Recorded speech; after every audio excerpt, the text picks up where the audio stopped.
कांती सुंदर मूर्ती, शीतल तेजे नेत्र झळकती, शीतल तेजे नेत्र झळकती, बाहुभूषणे लख लख करीती, बाहुभूषणे लख लख करीती, रुळती कंठी मौक्तिक माळा, रुळती कंठी मौक्तिक माळा, श्रीरामाचे वेड जीवाला, श्रीरामाचे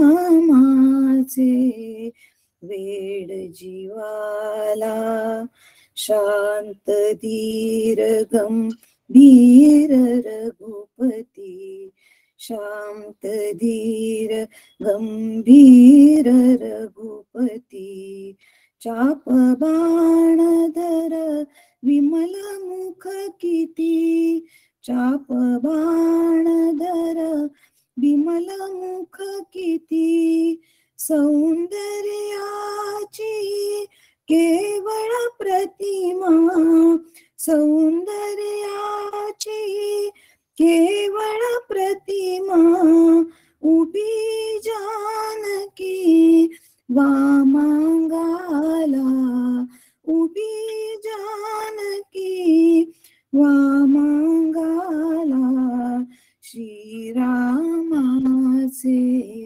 वेड जीवाला, श्रीरामाचे वेड जीवाला, रघुरायाचे रूप मनोहर, रघुरायाचे रूप मनोहर, रघुरायाचे नामही सुंदर, रघुरायाचे नामही सुंदर, रंगुनी जावे राम स्वरूपी, रंगुनी जावे राम स्वरूपी, विसरुनी जावे या विश्वाला, विसरुनी जावे या विश्वाला, श्रीरामाचे वेड जीवाला, शरण सदामी रामपदाला, शरण सदामी रामपदाला, श्रीरामाचे वेड जीवाला, श्रीरामाचे वेड जीवाला, श्रीरामाचे वेड जीवाला. श्लोक आता. गणेश शारदा चैव सद्गुरु सज्जनस्तथा आराध्य दैवतं गुह्यं सर्वं मे रघुनंदन. गणेश शारदा सद्गुरु संत सज्जन पुरेश्वरू सर्व ही माझा रघुवीरू. सद्गुरु रूपे श्रीराम माझे आराध्य दैवत. परम गुह्य गुह्यातीत गुह्यपणाची मात न चले जेथे श्रीराम. ब्रह्मानंदं परम सुखदं केवलं ज्ञानमूर्तिं द्वंद्वातीतं गगनसदृशं तत्त्वमस्यादिलक्ष्यम्. एकं नित्यं विमलमचलं सर्वधि साक्षिभूतं भावातीतं त्रिगुणरहितं सद्गुरुं तं नमामि. गुरुर्ब्रह्मा गुरुर्विष्णु गुरुर्देवो महेश्वरः. गुरुः साक्षात् परब्रह्म तस्मै श्री गुरवे नमः. अनेन प्रियतां देवो भगवान् जानकीपतिः. श्रीरामचन्द्र पूर्वेषाम् अस्माकं कुलदैवतं. शुकासारिके पूर्णवैराग्यजाचे वशिष्ठा परिज्ञान योगेश्वराचे. कवी वाल्मिका सारिका मान्य ऐसा नमस्कार माझा सद्गुरु रामदासा. श्रोता वक्ता श्रीराम समर्थ जय जय रघुवीर समर्थ. श्री राम जय जय राम। ओम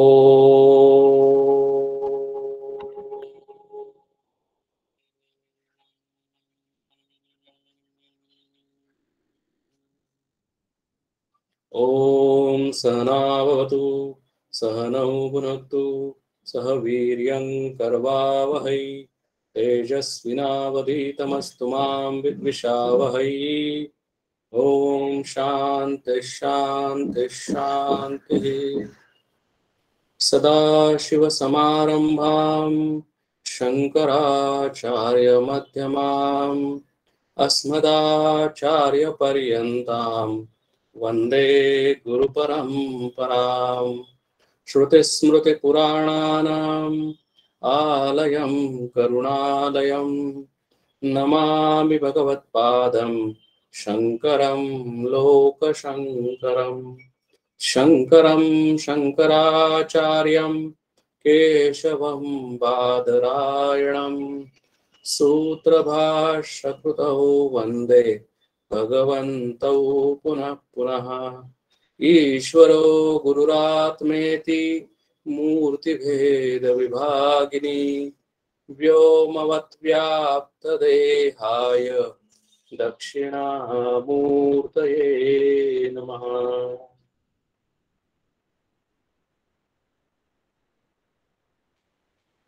गेले 3-4 रविवार आपण मनाच्या श्लोकामध्ये मनोबोधामध्ये आलेले जो विचार मार्ग आहे, ज्ञान मार्ग आहे, ज्ञानाचं वर्णन करणारे जे श्लोक आहेत ते आपण बघत होतो। समर्थांनी स्वतः पहिल्यांदा सांगितलं की त्या अनंताचा शोध घेणं आवश्यक आहे आणि त्या अनंताला, त्या श्रीरामाला, त्या परब्रह्म परमात्म्याला, त्या आनंद स्वरूपाला, ज्ञान स्वरूपाला तू शोधण्याचा प्रयत्न कर। म्हणजे आमच्या सगळ्यांना समर्थ त्यासाठी प्रोत्साहित करतात आणि समजावून देतात की अरे प्रत्येक जणाचा तो पुरुषार्थ आहे। तू जर मनुष्य जन्म जर घेतलेला असशील, मनुष्य जन्माला तू आलेला असशील, तर प्रत्येक मनुष्याचा हा पुरुषार्थ आहे की याच देही याची डोळा त्या परब्रह्म परमात्म्याचं दर्शन व्हावं। त्यासाठी तू प्रयत्न करावेस, त्यासाठी तू मार्गस्थ व्हावस। प्रत्येकामध्ये ती शक्ती आहे, प्रत्येकामध्ये ती कॅपॅबिलिटी आहे। नवे प्रत्येकाचंच ते स्वरूप असल्यामुळं आणि ते आज आम्ही विसरल्यामुळं, आम्हाला ते माहिती नसल्यामुळं आम्ही आज आमचं जीवन दुःखमय झालेलं आहे। टेन्शन्सनी आम्ही त्रस्त आहोत। आम्हाला आनंद पाहिजे आहे, आमचं स्वतःचं स्वरूप आनंद स्वरूप आहे, तरी सुद्धा ते आम्हाला माहिती नसल्यामुळे आमचं जीवन, आमचं आयुष्य हे दुःखी झालेलं आहे। आणि म्हणून सर्व संतांनी जसं सांगितलं त्याच पद्धतीनं इथं समर्थ सुद्धा म्हणतात की अरे तू त्या अनंताला शोधण्याचा प्रयत्न कर। मग अनंताला शोधण्याचा प्रयत्न करताना आम्ही का करायचं, तो कोण आहे आणि त्याचं आमचं आयुष्याचं, त्याचं आणि आमचं रिलेशन काय आहे, त्या परब्रह्म परमात्म्याचं, श्रीरामाचं रिलेशन काय आहे हे जाणण्यासाठी आपण मागच्या वेळेला पंचीकरण बघितलं। त्या पंचीकरणातून आम्हाला हे लक्षात आलं की वेदांतामध्ये सर्व शास्त्रांच्या मध्ये असं एकमुखानं सांगितलेलं आहे की परब्रह्म परमात्म्या स्वरूपाच्या मधूनच ही सर्व सृष्टी निर्माण झाली। निर्गुण निराकार असणाऱ्या परब्रह्म परमात्म्याची शक्ती म्हणजेच माया, म्हणजेच प्रकृती, तिच्या त्रिगुणातून हे सर्व सूक्ष्म पंचमहाभूत निर्माण झाली। आकाश, वायू, अग्नी, आप, पृथ्वी। आणि त्या सूक्ष्म पंचमहाभूतांमधून आमचं स्वतःच असलेलं सूक्ष्म अंतःकरण, की म्हणजे आमचं स्वतःमध्येच आत असलेलं मन, की जे आम्हाला दिसू शकत नाही कारण ते सूक्ष्म आहे, पण त्या मनाचा आम्हाला प्रत्येक क्षणाला अनुभव येतो। ते मन तयार झालं ते मन म्हणजेच अंतःकरण म्हणजे बुद्धी, चित्त, मन आणि अहंकार निर्माण झाला. त्याच सूक्ष्म पंचमहाभूतांच्या रजोगुणांपासून आमची सगळी कर्मेंद्रिय तयार झाली आणि सत्वगुणांपासून ज्ञानेंद्रिय तयार झाली. तसंच रजोगुणापासून पंचप्राण तयार झाले आणि त्या सूक्ष्म पंचमहाभूतांच्या तमोगुणातून काय जर झालं असेल तर सूक्ष्म पंचमहाभूतांचं दृश्यीकरण झालं, म्हणजे ते आम्हाला स्थूलत्वानं दिसायला लागले पंचीकरणाच्या प्रोसेस मधून, आणि ते सूक्ष्म पंचमहाभूत स्थूल पंचमहाभूत झाली. आणि स्थूल पंचमहाभूत हे जे ट्रान्झिशन आहे ते आपण मागच्या वेळेला बघितलं, पंचीकरण प्रोसेस. आणि आज आम्हाला जे आमच्या डोळ्यासमोर दिसतं ते आकाश, वायू, अग्नी, आप आणि पृथ्वी, आम्हाला सगळ्यांना त्याचा अनुभव येतो, ते आम्हाला दिसतं. आणि त्याच स्थूल पंचमहाभूतांपासून आमची सर्वांची शरीर निर्माण झाली. या सृष्टीमध्ये जी जी काही शरीर दिसतात आम्हाला, आमच्या डोळ्यांना, आमच्या ज्ञानेंद्रियांना दिसतात, आम्हाला त्यांचा अनुभव घेता येतो, ती सर्व शरीर, जरायुज, अंडज, स्वेदज आणि उद्भिज, ही सगळी शरीर निर्माण झाली. ही शरीर तमोगुणामध्ये असल्यामुळं ती प्रत्यक्षामध्ये जड आहेत, पण त्याला जर चैतन्यमय दिसत असतील, म्हणजे आम्हाला पशु पक्षी चैतन्यमय दिसतात, आम्हाला वृक्ष, लता, वेली, झाडं चैतन्यमय दिसतात, नवे नवे आम्ही स्वतःलाच आम्ही चैतन्यमय आहे या सर्वांचा अनुभव आहे. जर आम्ही चैतन्यमय नसेल, आमच्यात चैतन्य जर आमच्यातून निघून गेलं, तर हे सर्व पंचमहाभूतांचं असलेलं जे शरीर आहे ते जड मृतवत होतं. ह्याचाच अर्थ असा आहे की त्या शरीरामध्ये, जड शरीरामध्ये अशी काहीतरी एक वस्तू असली पाहिजे की ती वस्तू या जड शरीराला चैतन्यमय प्रदान करेल. आणि ते चैतन्य प्रदान झाल्यानंतर आम्ही या आयुष्यामध्ये चैतन्यमय दिसतो, मनाने अनुभव घेऊ शकतो. या सगळ्या सृष्टीचा अनुभव आम्ही ज्ञानेंद्रियांच्या द्वारे घेतो, आमची सगळी इनपुट डिव्हाइसेस. आम्ही डोळ्यांनी बघू शकतो, कानांनी ऐकू शकतो, आम्ही त्वचेनी अनुभव घेतो, स्पर्शाने अनुभव घेतो, आम्ही हाताने काम करू शकतो, पायांनी चालू शकतो, आम्ही प्रजोत्पत्ती करू शकतो, आमची उत्सर्जन संस्था कार्य करते. म्हणूनच आम्ही आमच्या शरीरामध्ये असलेले टॉक्सिन जे द्रव्य पदार्थ आहेत ते आम्ही बाहेर टाकू शकतो. म्हणजे थोडक्यात ही जी सिस्टीम आहे, आमची स्वतःची सिस्टीम, ती भगवंतानी तयार केलेली आहे. आणि जशी या जीवाची सिस्टीम तयार केली, तशी या सगळ्या सृष्टीची सिस्टीम सुद्धा भगवंतानी तयार केली. त्याला ब्रह्मांड म्हणलं आणि ह्याला पिंड म्हणलं, याला व्यष्टी म्हणलं आणि त्याला समष्टी म्हणलं. म्हणजे या संबंध सगळ्या सृष्टीमध्ये स्केलेबिलिटी जर आम्ही बघितली तर माझ्यासारखंच सगळं तुम्हाला सृष्टी दिसेल. आणि म्हणून असा जर प्रश्न येतो की परब्रह्म परमात्म्यानं त्या प्रकृतीच्या आधारानं, त्या मायेच्या आधारानं हे सर्व जग, सृष्टी, जीव, जगत आणि ईश्वर निर्माण केले. आणि मग हे सगळे होऊन तो कुठे आहे? त्यानं हे निर्माण केलं कबूल, पण हे सगळं निर्माण करून तो कुठे आहे असा जर आम्हाला जर प्रश्न विचारला तर दृष्टांत दिला जातो की ज्या रॉ मटेरियल पासून तो पदार्थ बनलेला आहे, म्हणजे जर आपण जर घटाचं उदाहरण घेतलं तर मातीचा घट, ह्याच्यासाठी आपल्याला रॉ मटेरियल कुठला आहे तर माती आहे. आणि या मातीपासून हा घट निर्माण झाला. मग घट निर्माण झाल्यानंतर घट आम्हाला दिसतो आमच्या डोळ्याला, आम्हाला त्याचा अनुभव येतो, आम्ही तो हातामध्ये घेऊ शकतो. मग आम्हाला जर प्रश्न विचारला की अरे हा घट मला दिसतोय, हे मला कार्य दिसतंय, पण हे घट कशापासून निर्माण झाला, ते कारण म्हणजे माती कुठे आहे, तर त्याचं उत्तर असं आहे की माती त्या घटामध्येच आहे. माती आणि घट दोन वेगवेगळे नाहीत, नव्हे नव्हे माती आणि घट दोन्ही एकरूप आहेत. म्हणजे घटाला मातीपासून आम्हाला वेगळं काढताच येणं शक्य नाही. जर आम्हाला घटापासून मातीला वेगळं काढायचा जर आम्ही प्रयत्न केला तर घटाला अस्तित्वच राहणार नाही. समजते ना? आणि हे जर उदाहरण जर आम्ही घटामध्ये माती अनुस्यूत आहे, पारमार्थिक शब्द आहे हा, घटामध्ये माती अनुस्यूत आहे. घट हे कार्य आहे आणि माती हे कारण आहे, रॉ मटेरियल आहे. तसं आमचं हे पंचमहाभूतांचं असलेलं शरीर हे कार्य आहे. मग ह्याच्यामध्ये या घटामध्ये माती कुठे आहे? या घटामध्ये सर्व प्रकारची पंचमहाभूत आहेत. आकाश, वायू, अग्नी, आप, पृथ्वी आहे. पंचमहाभूतांमध्ये असलेले त्रिगुण आहेत. माझ्यामध्ये सुद्धा त्रिगुण आहेत. माझ्यामध्ये पंचमहाभूतांमधून झालेलं अंतःकरण आहे, म्हणून मी विचार करू शकतो. आम्हाला सगळ्यांना अनुभव आहे. आमच्याच मध्ये मन आहे, आम्ही सुखाचा दुःखाचा अनुभव घेऊ शकतो.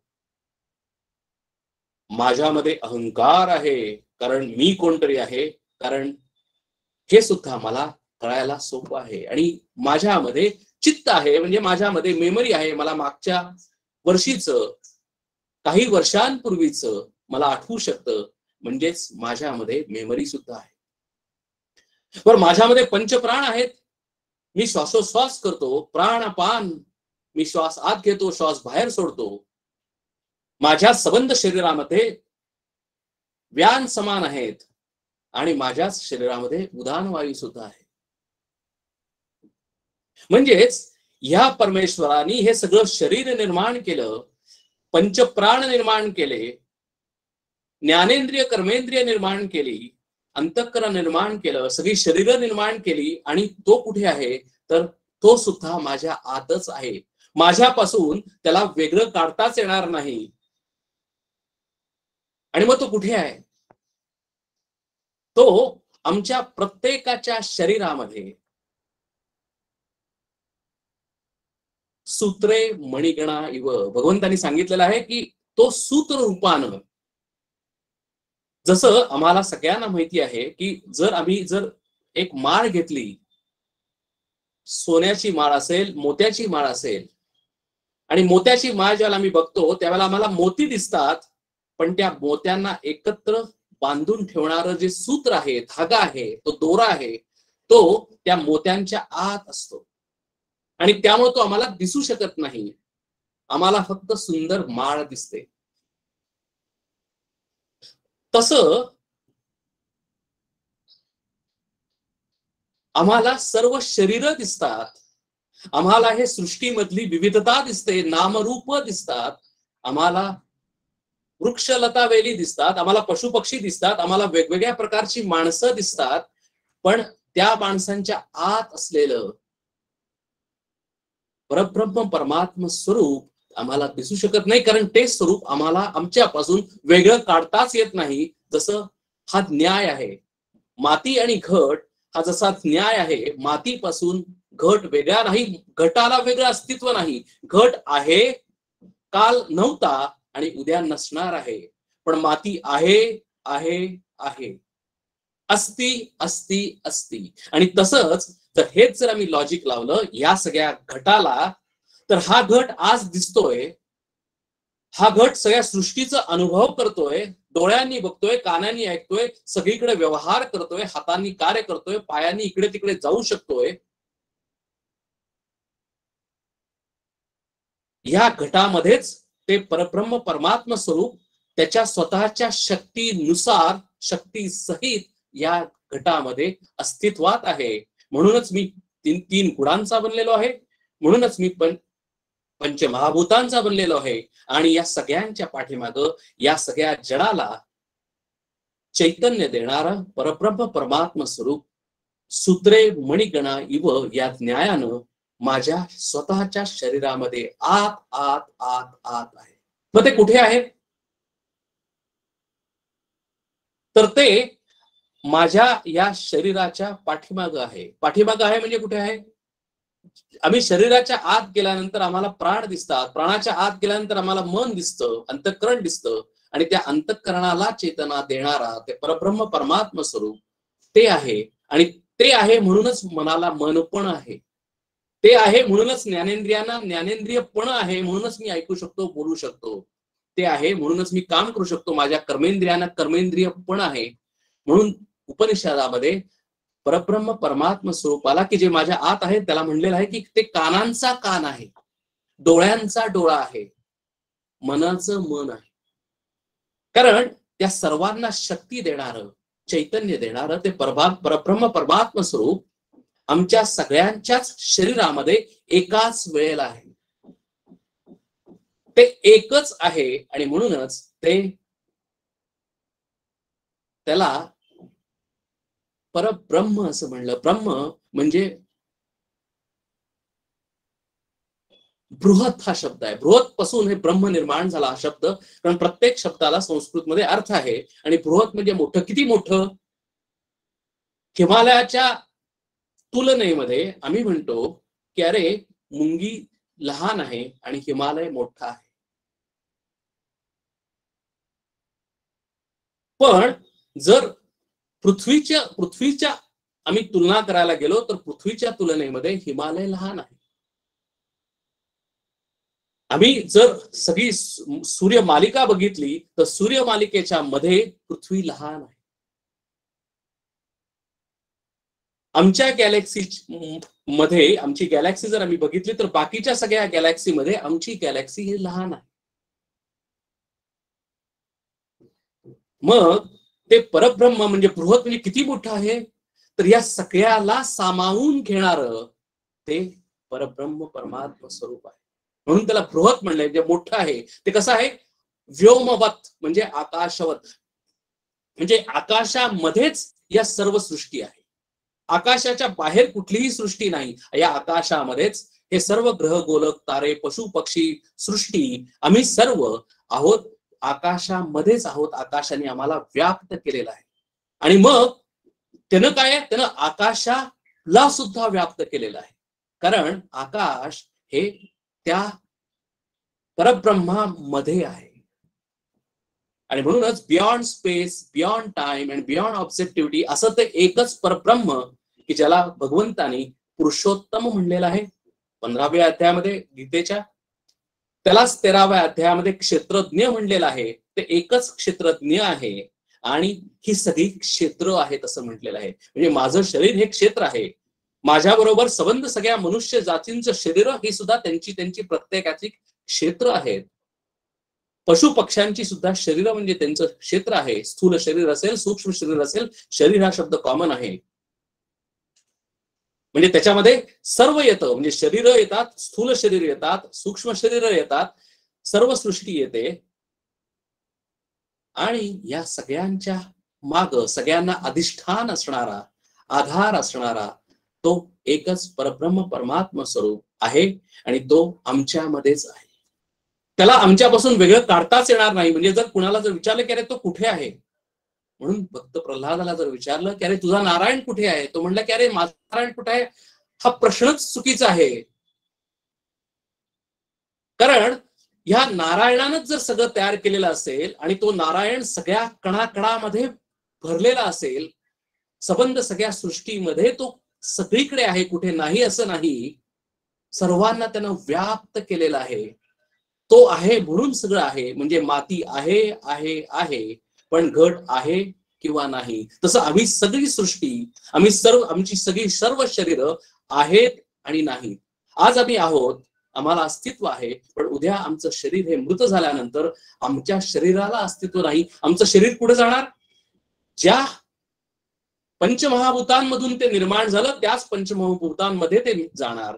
आणि मग आमच्याच शरीरामध्ये असलेलं सूक्ष्म शरीर म्हणजे आमचं अंतःकरण कुठे जाणार? तर ते हिरण्यगर्भामध्ये जाणार. या व्योममत आकाशामध्ये जे हिरण्यगर्भ आहे त्या हिरण्यगर्भामध्ये आमचं सूक्ष्म शरीर जाणार. म्हणजेच आम्हाला गती आहे, आमच्या शरीराला गती आहे, आमच्या शरीराला जन्म मृत्यू आहे. आमच्या शरीराला जन्म देणारं आणि मृत्यू देणारं आमचं सूक्ष्म शरीर म्हणजे आमचं स्वतःचं मन, अंतःकरण, त्याला गती आहे, त्याला जन्म आणि मृत्यू आहे. पण या सगळ्यांना आधार अधिष्ठान देणारं परब्रह्म परमात्मा स्वरूप ते येतही नाही आणि जातही नाही. ते निश्चल आहे, ते स्थिर आहे, ते एकच आहे. समर्थांनी त्याला पुराण पुरुष असं म्हटलेलं आहे. समर्थांनी त्याला छान उदाहरण दिलंय, दृष्टांत दिलाय. ते म्हणतात की तो पुराण पुरुष हा, म्हणून त्याला शब्द वापरला समर्थांनी की तो पुराण पुरुष आहे, म्हणजे तो खूप जुना आहे. पुराण आहे म्हणजे जुना आहे तो खूप. आणि त्याची मुलगी म्हणजे ही माया म्हणजेच प्रकृती, ती खेळ खेळतीये. आणि ती कसला खेळ खेळतीये तर ती लहान मुली जसं बोळक्यांचा खेळ खेळतात, छोटी छोटी छोटी छोटी ती बोळकी असतात, एकावर एक ठेवतात. आणि ती मुलगी असा खेळ खेळतीये. तसं ही जी माया म्हणजे भगवंताची शक्ती, म्हणजे माझ्यामध्ये शक्ती आहे का नाही, आणि आम्हाला सांगितलं की तुझी शक्ती दाखव, तर आम्ही शक्ती कसं दाखवतो, तर आम्ही आमची शक्ती आमच्या कार्यातून दाखवतो. म्हणजे आम्ही एखादं मोठं कार्य करतो आणि म्हणतो की अरे हा मनुष्य खूप, मनुष्यानं खूप कार्य केलं, म्हणजेच या मनुष्यामध्ये त्या शक्तीचा आविष्कार आहे. ती शक्ती आम्हाला दिसत नसली तरी शक्तीचा अनुभव आम्हाला येतो आणि ती शक्तीनं आम्ही कार्य करतो. ती आमची स्वतःचीच प्रकृती किंवा माया म्हणजे स्वभाव आहे. म्हणजे मी सुद्धा प्रकृतीमध्येच आहे. मग आम्हाला प्रकृती दिसते, आम्हाला सर्व शरीर दिसतात, पण आम्हाला तो सगळ्यांना चैतन्य देणारा, ज्ञान स्वरूप असणारा, आनंद स्वरूप असणारा, निश्चल असणारा, जन्माला न येणारा आणि मृत्यू न पावणारा असा ते परब्रह्म परमात्मा स्वरूप का दिसत नाही, हा प्रश्न आहे. ते अनुभवाला सुद्धा येत नाही, दिसत तर नाहीच. आम्हाला प्रकृती अनुभवाला येते, माया अनुभवाला येते, तिचा आम्ही आविष्कार बघू शकतो. पण त्या मायेला अधिष्ठान असणारा, आधारभूत असणारा परब्रह्म परमात्मा स्वरूप आम्हाला आमच्या आत असल्यानंतर असून सुद्धा तो आम्हाला अनुभवाला येत नाही. याचं कारण काय? समर्थ सांगतात की एकच, याचं कारण एकच की आमच्यामध्ये असलेला अहंकार. अहंता गुणे नीती सांडी विवेकी, अनीती बळे श्लाघ्यता सर्व श्लोकी, परी अंतरी सर्वही साक्ष येते, प्रमाणांतरे बुद्धी सांडून जाते. समर्थांनी इथे पिनपॉइंट केलेला आहे की आमच्यामध्येच असलेला जो अहंकार आहे, की जो हा प्रकृती स्वरूप आहे, मायेचा अहंकार आहे, मायेनं तो निर्माण केलेला आहे तो अहंकार. कारण मायेमध्येच आम्हाला सत्वगुण दिसतो, मायेमध्येच आम्हाला रजोगुण दिसतो आणि तमोगुण दिसतो. आणि आम्ही मायेपासून बनलेला असल्यामुळं आमच्यामध्ये सुद्धा तिन्ही गुण आहेत. आणि तसंच आमच्या स्वतःमध्ये अहंकार आहे. मग अहंकार कसा निर्माण झाला हो? आम्ही जर आमचं स्वतःच जर आम्ही अनालिसिस केलं, थोडंसं आम्ही जे टाइम व्हील आहे ते आम्ही पाठीमागं फिरवलं, म्हणजे आज आम्ही जर 50 वर्षाचे असू तर आम्ही एक 48 वर्ष पाठीमागे गेलो. आम्ही ज्यावेळेला 1, 2, 3 वर्षाचे असू, आम्ही ज्यावेळेला लहान बाळ असू, त्यावेळेला आमच्यामध्ये अहंकार कमी असतो. लहान मुलं म्हणून आम्ही म्हणतो ना, ती किती निरागस आहेत, ती किती इनोसंट आहेत. मग तो अहंकार कसा निर्माण होतो? तर लहानपणी असतानाच आम्ही त्या मुलावर संस्कार करतो आणि काय म्हणतो की ही तुझी खेळणी, ही त्याची खेळणी, तुझी खेळणी तू कुणाला देऊ नकोस. मग ते मूल सुद्धा त्याला लक्षात येतं की अरे ही माझी स्वतःची खेळणी आहेत आणि माझी खेळणी मी कुणाला द्यायची नाहीत, म्हणून त्याच्यामध्ये एक ममकार निर्माण होतो. ज्या वेळेला त्या खेळण्यांबद्दल त्याच्याबद्दल ममत्व, ममकार निर्माण होतो, त्यावेळेला त्या खेळण्यांच्या बद्दल त्याला अहंकार निर्माण होतो. कारण ती अहम म्हणजे मीपणा निर्माण होतो की ती माझी खेळणी आहे.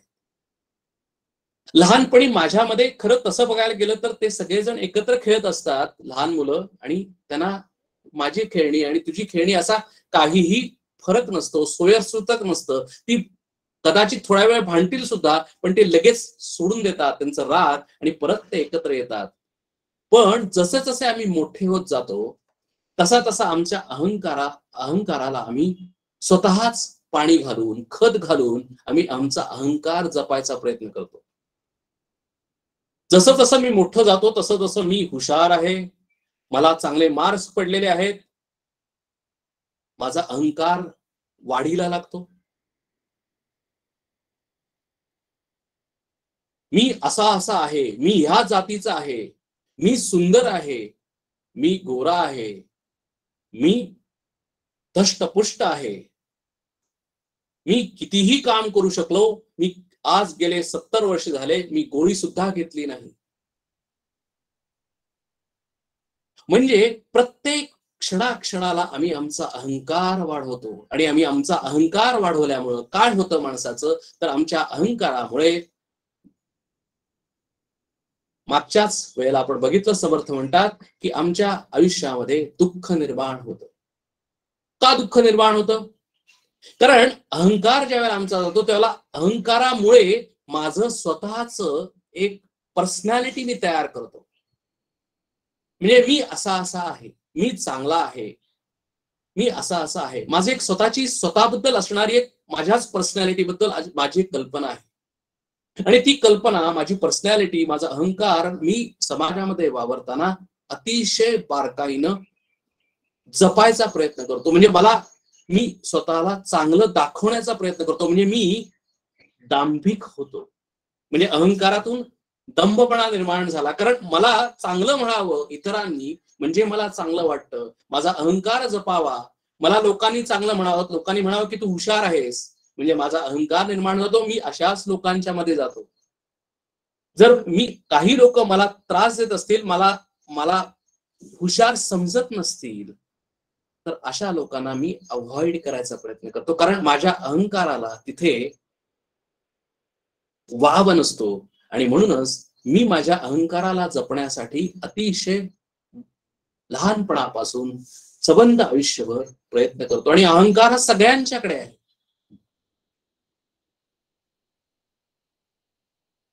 आणि आम्ही म्हणूनच म्हणतो की उथळ पाण्याला खळखळाट फार.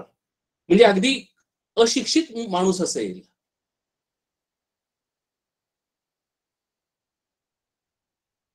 त्या अशिक्षित माणसाकडे सुद्धा नवे त्याच्याकडे जरा जास्तच अहंकार असतो. आणि तुम्ही बघा, तुमचा स्वतःचा अनुभव तुम्ही बघा. एखादा जर सिक्युरिटी असेल, एखादा जर मेड असेल, एखादा गाडी साफ करणारा माणूस असेल आणि त्याच्याशी तुम्ही थोडासा गप्पा मारायचा प्रयत्न करा, तो सहज बोलता बोलता म्हणतो की साहेब, गेले 10 वर्ष मी गाड्या साफ करतो आणि गाड्या कशा चकाचक निघतात बघा. माझ्यासारखी गाडी कोणी साफ सुद्धा करू शकत नाही आणि सर्व गाड्या मी चकाचक करतो. अहंकार आहे, अभिमान आहे. सिक्युरिटी वाला म्हणतो की अरे, मी पूर्वी ह्याच्यामध्ये होतो,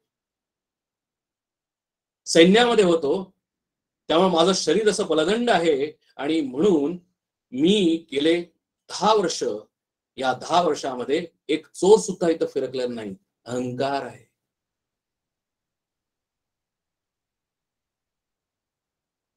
सत्ता असेल, सत्याचे पॉलिटिशियन्स असतील, तुम्ही बघा जरा थोडंसं. आणि इथं समर्थांनी अतिशय बारकाईने सबंध समाजाचं अवलोकन केलेलं आहे त्यांच्या सबंध सगळ्या भारत भ्रमणामध्ये. आणि ते म्हणतात की अनिती बळे श्लाघ्यता सर्व श्लोकी.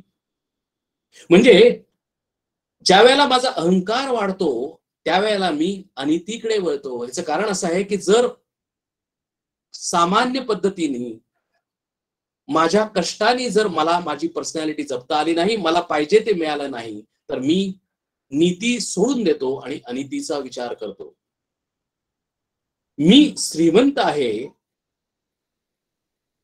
माझ्याकडे ही सत्ता आहे आणि ही सत्ता म्हणजे कंपनीमध्ये जर गेलो तर मी आता मॅनेजर आहे आणि मॅनेजर पासून सिनियर मॅनेजर कसं व्हायचं, सगळ्या मॅनेजरमध्ये मी कसा मोठा आहे हे दाखवण्याची माझ्यामध्ये म्हणजे मी कॉम्पिटिशन असते आणि मी येन केन प्रकारेण सगळ्या मॅनेजर्सच्या मध्ये मी सर्वश्रेष्ठ आहे हे दाखवण्याचा माझा प्रयत्न असतो माझ्या कामाने. माझ्या कामाने जर मी करू शकलो नाही तर दुसरा माझ्यापेक्षा जर जास्त सरस व्हायला लागला तर मी त्याचे पाय ओढायला लागतो, अनिती वापरतो आणि त्याच्याबद्दल वाईट परसेप्शन कंपनीमध्ये पसरवायचा प्रयत्न करतो. कंपनीमध्ये गॉसिपिंग, पॉलिटिक्स आपण सगळं म्हणतो, आपण सगळ्यांना माहिती आहे. जास्त आपण याच्यावर विचार करायला नको. आपण फक्त मी पॉइंट्स मांडतो आणि पुढे जातो. म्हणजे आम्हाला कळेल की आम्ही आमचं आयुष्य कसं बर्बाद करून घेतलेलं आहे, आम्ही आमचं स्वतःचं आयुष्य कसं अधपतन केलेलं आहे. म्हणजे जरी आमच्याकडे अहंकार नसेल लहानपणी, पण तो आम्ही आमच्या आयुष्यामध्ये अहंकार जपतो आणि त्यामुळे काय होतं तर आमचं अधपतन होतं. भले समाजामध्ये मला सत्ता असेल, पॉलिटिशियन्स बघा, भले समाजामध्ये मी सर्वश्रेष्ठ असेल, माझ्याकडे भरपूर श्रीमंती असेल, भरपूर संपत्ती असेल, पण ती संपत्ती मी कशी निर्माण केलेली आहे, कशी मिळवलेली आहे, ती अनितीने जर मिळवलेली असेल, भ्रष्टाचाराने मिळवलेली असेल, तर ती माणसं प्रसिद्ध होतात, आपल्या सगळ्यांना माहिती आहे. आणि म्हणून इथं समर्थ म्हणतात की अनिती बळे श्लाघ्यता सर्व लोकी. या अनितीमुळं, या सत्तेमुळं माझं सर्वात जास्त अधपतन होतं. अधपतन होतं म्हणजे कुठे होतं? मनामध्ये होतं. आणि म्हणून समर्थ लगेच सांगतात, कारण व्यवहारामध्ये समोर दिसताना सर्व लोकांमध्ये असतील, पेपरमध्ये पेज 3 मध्ये त्यांच्याबद्दल बरंच छापून येत असेल, त्यांना वेगवेगळे सन्मान सत्कार मिळत असेल, त्यांना भरपूर प्रसिद्धी मिळत असेल, पण ती सर्व प्रसिद्धी अनितीनं मिळवलेली आहे हे त्यांना माहिती असतं. म्हणजे तुम्ही सर्व जगाला फसवू शकता, पण तुम्ही तुमच्या मनाला, स्वतःला फसवू शकत नाही. ज्या वेळेला तुम्ही एकटे असता, ज्यावेळेला तुम्ही समाजामध्ये नसता, त्यावेळेला तुमचं स्वतःच मन आम्हालाच खातं. कारण मी हे अनितीने मिळवलेलं आहे, मी हा सत्तेचा दुरुपयोग केलेला आहे, हे बाकी कुणालाही माहिती नसेल, पण ते मला माहिती असतं. आणि म्हणून इथं समर्थ म्हणतात की परी अंतरी सर्व ही साक्ष येते. त्यांचं त्यांनाच मन खातं. आणि म्हणूनच अशी जी माणसं असतात ती कधीही सुखी होऊ शकत नाहीत. वरून ते सुख दाखवण्याचा प्रयत्न करतात, वरून आम्ही किती आनंदी आहोत हे दाखवण्याचा प्रयत्न करतात, आम्ही किती वेगवेगळ्या गोष्टी भोगतोय हे दाखवण्याचा प्रयत्न करतात, पण आतून ते दुःखी असतात. कारण का की या सर्व गोष्टींमुळे प्रमाणांतरे बुद्धी सांडवली जाते आणि अभिमान आणि दंभ यांनी अंध झाल्यामुळे बुद्धी भ्रष्ट होते, बुद्धी सोडून जाते, सत्सद विवेक बुद्धी सोडून जाते. आपल्या महाभारतामध्ये सर्वात कॅरेक्टर जे प्रसिद्ध आहे, दुर्योधनाचं कॅरेक्टर, हे अहंकाराचं अतिशय अयोग्य किंवा आपल्याला अभ्यासण्यासाठी योग्य असं उदाहरण आहे की ज्या अहंकारामुळं महाभारत झालं, ज्या एका दुर्योधनाच्या अहंकारामुळं, दंभामुळं संबंध महाभारत झालं, इतक्या लोकांचा संहार झाला, हे अहंकाराचं, सगळ्या अहंकाराचं जर आम्ही अनालिसिस केलं तर आम्हाला हे लक्षात येतं. आणि म्हणूनच इथं समर्थ म्हणतात की आम्हाला जर परब्रह्म परमात्मा, विषय कुठला आहे की जर आम्हाला जर परब्रह्म परमात्मा स्वरूप, ते सूत्र जो दिसत नाही, तो जर आम्हाला जाणायचा असेल, त्याचा जर आम्हाला अनुभव घ्यायचा असेल, त्याचा जर आम्हाला दर्शन व्हायचं असेल, तर आम्हाला फक्त एकच अडसर आहे आणि ते म्हणजे अहंकाराची अडसर. जोपर्यंत माझ्या मनामध्ये अहंकार आहे, जोपर्यंत माझ्या मनामध्ये अभिमान आहे, तोपर्यंत मला त्या परब्रह्म परमात्म्याचं स्वरूपाचं दर्शन होऊ शकत नाही, त्याची जाणीव होऊ शकत नाही, त्याचा अनुभव येऊ शकत नाही. आणि म्हणून इथं समर्थ कळकळीने सांगतात की अरे तू काय कर, तू परमार्थ करतोस म्हणजे काय करतोस, तू अध्यात्म करतोस म्हणजे काय करतोस. तू जर सर्व काही करत असशील, पूजा पाठ करत असशील, भजन म्हणत असशील, तू ध्यान करत असशील, तू जप करत असशील, तू काहीही करत असशील, पण जर तुझा अहंकार जर ह्या सगळ्यांनी जर कमी होत नसेल तर त्याचा काहीही एक उपयोग होणार नाही. म्हणजे म्हणून आम्ही अहंकार कमी करण्याची साधना करायची आहे, आम्ही स्वतःचाच अभिमान कमी करायची साधना करायची आहे. आणि अशी आम्ही साधना केल्यानंतर, वेगवेगळ्या प्रकारच्या साधना केल्यानंतर काय जर होत असेल तर माणसामध्ये अहंकार कमी येतो आणि माणसाच्या मनामध्ये ह्युमिलिटी म्हणजे विनम्र भाव निर्माण होतो. आचार्यांचं उदाहरण आहे, आपल्या सगळ्यांना ते प्रसिद्ध उदाहरण आहे. आचार्य आणि 4 शिष्य गंगेच्या काठावर बसलेले असतात आणि आपल्या सगळ्यांना माहितीये की या संबंध सगळ्या सृष्टीचं ज्ञान आम्हाला जे आज आम्ही सगळेजण हे बोलू शकतोय, आम्हाला हे जाणू शकतोय, आम्ही हे कळू शकतोय, आम्हाला हे सगळं आचार्यांची कृपा आहे. आचार्यांनी आम्हाला आमच्या समोर हे सगळं सांगितलं आणि म्हणूनच आपण ती पहिल्यांदा सुरुवातीला जी प्रार्थना म्हणतो की सदाशिव समारंभाम शंकराचार्य मध्यमाम अस्मदाचार्य पर्यंताम वंदे गुरु परंपराम. म्हणजे सदाशिव म्हणजे सदाशिव शंकर यांच्यामधून ही परंपरा निर्माण झाली. शंकराचार्यांमुळे आम्हाला ही आमच्यापर्यंत आली आणि आमच्यापर्यंत येण्याचं काम आमच्या गुरूंनी आम्हाला दिलं आणि म्हणूनच आम्ही हे समजू शकतो, आम्ही हे करू शकतो. अशा शंकराचार्यांना त्यांचे शिष्य विचारतात की अहो तुमच्याकडे केवढं मोठं ज्ञान आहे, आपण किती ज्ञानी आहात, तुमच्या ज्ञानामुळे आम्ही नतमस्तक आहोत, तुमच्या ज्ञानापुढे आम्ही नतमस्तक आहोत. आचार्य म्हणतात तिथं त्यांचा दंड असतो, तो गंगेच्या पाण्यात बुडवतात आणि तो बाहेर काढतात आणि त्या गंगेच्या पाण्यातनं बुडवलेला जो दंड बाहेर येतो त्याला 1-2 थेंब गंगेच्या पाण्याचे त्याला चिकटलेले असतात. आचार्य म्हणतात की अरे त्या गंगेच्या पाण्यासारखं ज्ञान आहे आणि ह्या दंडावर आलेले जे 2 थेंब आहेत ते ज्ञान माझं स्वतःच आहे. ही जी आहे ही विनम्रता आहे. विद्या विनयेन शोभते. जेवढी माणसाकडे जास्त विद्या आहे आणि त्याला जर विनय नसेल तर त्याला काही एक उपयोग नाही. म्हणून जर आचार्य जर असं म्हणत असतील तर आम्ही काय म्हणावं. आणि म्हणूनच इथे समर्थांनी प्रत्येक वेळेला आम्हाला सांगितलंय की जर आम्हाला जर पुरुषार्थ करायचा असेल, याच देही याची डोळा आम्हाला जर त्या परब्रह्म परमात्मा स्वरूप की जो आमचा स्वतःचा स्वरूप आहे, ज्याच्यापासूनच आम्ही तयार झालेलो आहोत, हे जर आम्हाला जर कळायचं असेल तर आम्हाला अहंकार कमी केला पाहिजे. पुढे म्हणतात की देहे बुद्धीचा निश्चय दृढ झाला, देहातीत तो हित सांडित गेला, देहे बुद्धी ते आत्मबुद्धी करावी, सदा संगती सज्जनाची धरावी. म्हणजे आता समर्थ परत एकदा आम्हाला डूज अँड डोंट सांगतात. म्हणजे जर आम्हाला जर आयुष्यामध्ये जर काय करायचं असेल तर आम्हाला हे हे हे हे कर आणि हे हे हे हे करू नकोस.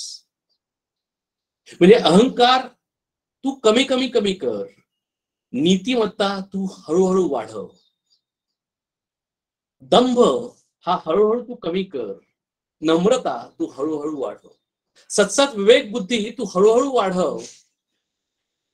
अशा पद्धतीनं आम्हाला समर्थ सांगतात की तू काय कर तर देहे बुद्धीचा निश्चय दृढ झाला. या सगळ्यांच्यामुळं त्या लहानपणापासून आतापर्यंत आम्ही काय करतो तर या सगळ्या वागण्यामुळं, त्या अहंकारामुळं, त्या स्थूल बुद्धीमुळं आम्ही आमचा देह बुद्धीचा निश्चय दृढ करतो. म्हणजे मी शरीर आहे हा निश्चय माझा दृढ होतो आणि त्यामुळे जर माझा जर देह हा मी देह आहे याचाच अर्थ असा झाला की मला जन्म आहे आणि मला मृत्यू आहे. कारण या देहाला जन्म येतो आणि या देहाला मृत्यू होतो हे आम्हाला कोणालाही सांगायचं कारण नाही. कितीही तो मूर्ख असेल, किती इडियट असेल तरी त्याला माहिती असतं की अरे जो माणूस दिसतोय तो जन्माला आलेला आहे आणि तो कधी ना कधी त्याचा मृत्यू होणार आहे. हा स्थूल भाव आहे, हा देह बुद्धी आहे. कारण का की या देहाच्या पलीकडे काय आहे हे आम्ही बघितलंच नसल्यामुळं आमचा तो देहभाव किंवा देहबुद्धी निश्चयाची आणि दृढ झाली.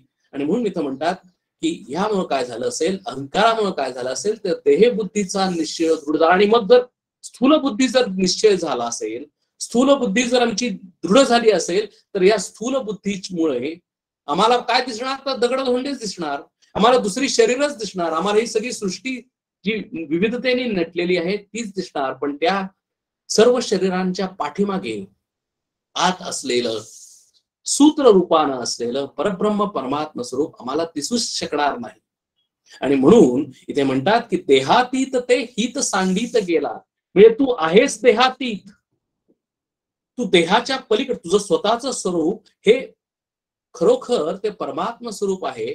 तू देहातीत आहेस. तुला अरे जन्म नाही आणि मृत्यू नाही, पण हे तुला माहिती नसल्यामुळं तुझं स्वतःच हित तू पायावर धोंडा मारून घेतलेला आहेस. याच जन्मात येऊन देहातीत ते हित सांडित केला की तुझं स्वतःच तू हित विसरलास. म्हणून भगवंत सुद्धा म्हणतात की उद्धरेत आत्मनात्मानम. अरे तू स्वतःचा उद्धार कर. तुझा उद्धार दुसरा कुणीही करणार नाही. कितीही जवळचा माणूस असेल तरीही तो तुला बरं करू शकणार नाही. जर कुठला रोग झाला असेल तर तुला स्वतःलाच औषध घ्यायला पाहिजे असेल, हे जर आम्हाला कळत असेल तर तत्वत जर आम्हाला स्वतःचा उद्धार करायचा असेल तर मीच माझा स्वतःचा उद्धार केला पाहिजे. मीच माझं स्वतःच हित बघितलं पाहिजे.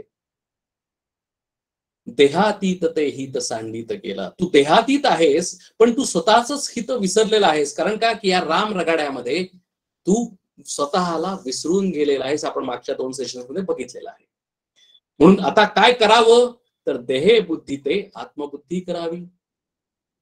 कारण मला ऍक्च्युली मी देहबुद्धी आहे म्हणूनच माझ्या आयुष्यामध्ये अनेक दुःख प्राप्त झालेली आहेत. माझ्या आयुष्यामध्ये जर अनेक दुःख जर मला दिसत असतील तर ही सर्व दुःख ही देहा भोगाची असल्यामुळं ही या देहा म्हणूनच मी हा देह धारण करून या पृथ्वी तलावर आलेलो आहे. कारण मला काहीतरी भोगायचं आहे, चांगलं किंवा वाईट. ते भोगण्यासाठी मी या देहाला मी स्वतः पकडलेला आहे. आणि म्हणूनच इथे म्हणतात की म्हणूनच आम्हाला अनेक दुःख आहेत. समर्थ म्हणतात की देह बुद्धी ती आत्मबुद्धी करावी. म्हणजे देहाची मी देह आहे हा जो झालेला दृढ निश्चय आहे तो कमी कमी करावा आणि या देहाच्या पाठीमागे आत असलेला आत्मा हेच माझं स्वरूप आहे हा विचार करून बुद्धीनं ते जाणावं. तीच आत्मबुद्धी आहे. म्हणून तू काय सांगितलं, काय करावं तर देहे बुद्धी ते आत्मबुद्धी करावी. आता एवढं सगळं समर्थांनी खूप खूप खूप खूप सांगितलं. अशी खूप साधना करावी, असं करावं तसं करावं. ते आपण आतापर्यंत 162 163 आतापर्यंत सर्व श्लोकांमध्ये बघितलेलं आहे. परत एकदा समर्थ सांगतात की तुम्हाला एक युक्ती सांगतो. तुला 2 ऑप्शन्स आहेत की तू या सगळ्या शास्त्राचा अभ्यास कर. गीतेमध्ये काय सांगितलंय ते कर, दासबोधामध्ये काय सांगितलंय ते कर, मनाच्या श्लोकामध्ये काय सांगितलंय ते कर. ते सगळं जाणून घे, त्याच्याप्रमाणे इम्प्लिमेंटेशन कर. तू मनाला शुद्ध करण्याचा प्रयत्न कर. सगळं स्वतः कर. ह्याच्यामध्ये किती त्रास आहे, किती कष्ट आहेत आणि किती वेळ जाणार आहे. कारण सगळं सूक्ष्म असल्यामुळे सगळं मला स्वतःला कळेल, माझ्या बुद्धीला कळेल असं कधीही सांगता येत नाही. आणि माझी बुद्धी ही दोषांनी युक्त असल्यामुळे, कारण मी स्वतःला समजतो माझ्याबद्दल, माझ्या स्वतःच्या कल्पना माझ्या स्वतःबद्दल खूपच जास्त असतात. त्यामुळे प्रत्येक वेळेला मी तो गॉगल घालूनच मी स्वतःकडे बघत असतो, त्याच बुद्धीनं विचार करत असतो. म्हणून माझी बुद्धी ही शुद्ध नाही, ती दोषयुक्त आहे. तशीच इतरांक बळण्यासाठी जी बुद्धी वापरतो ती सुद्धा दोषयुक्त आहे. कारण मी सर्व माणसांना माझ्या गॉगलमधून, माझ्या बुद्धीच्या गॉगलमधून त्यांना जज करत असतो, जजमेंट करत असतो. म्हणजे तो असेल कसाही पण तो माझ्या दृष्टीनं तो असा आहे. आणि मी ते इतकं गृहीत धरतो, इतकं ते फिक्स करतो, फिक्सेशन होतं माझ्या बुद्धीमध्ये. म्हणजे हा माणूस चांगला आहे, हा माणूस वाईट आहे, हा माणूस कृपण आहे, हा माणूस दुष्ट आहे. हे सगळे मी केलेले अध्यास आहेत किंवा मी स्वतः मीच माझ्या मनामध्ये केलेल्या ह्या सगळ्या कल्पना आहेत. आणि हे सगळं जर आम्हाला काढून टाकायचं असेल तर इतका सगळं करायचं. त्याच्या ऐवजी आम्हाला समर्थ युक्ती देतात. ते म्हणतात की जर एवढं सगळं करण्याच्या ऐवजी तू एकच सोपा भाग कर, सोपी युक्ती कर. आणि ती युक्ती सांगतात की सदा संगती सज्जनाची धरावी. म्हणजे तू बाकी काहीही केलं नाहीस तरी चालेल. ढवळ्या शेजारी बांधला पवळ्या, वाण नाही पण गुण लागला. अतिशय सोपं असलेलं हे जे वाक्य आहे, म्हणजे थोडक्यात काय कर, तू चांगल्या माणसांच्या संगतीत जा, तू सज्जनांची संगत कर, तू चांगल्या माणसांच्या ग्रुपमध्ये राहा, त्यांच्या संगतीत राहा. सदा संगती सज्जनाची धरावी.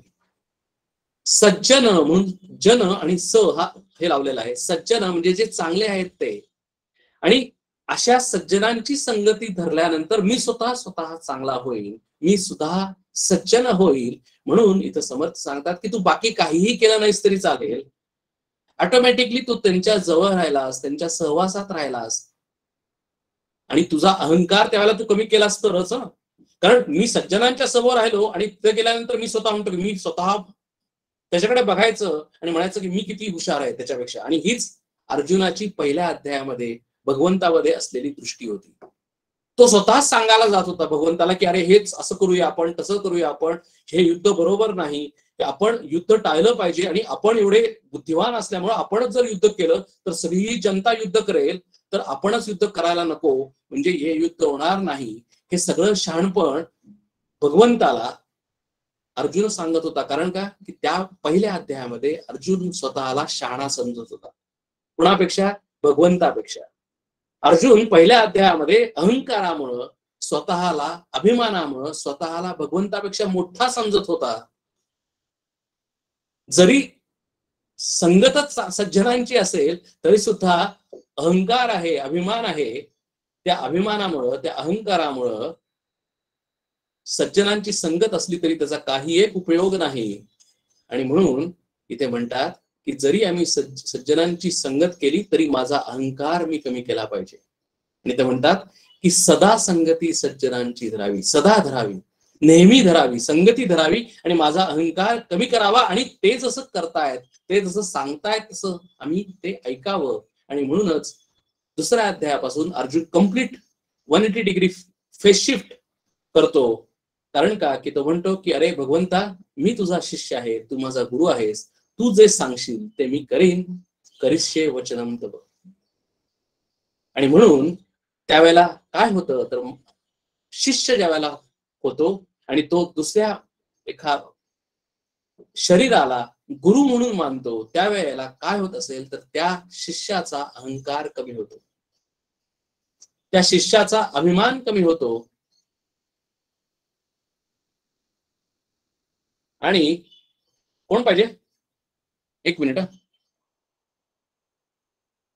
मंजू,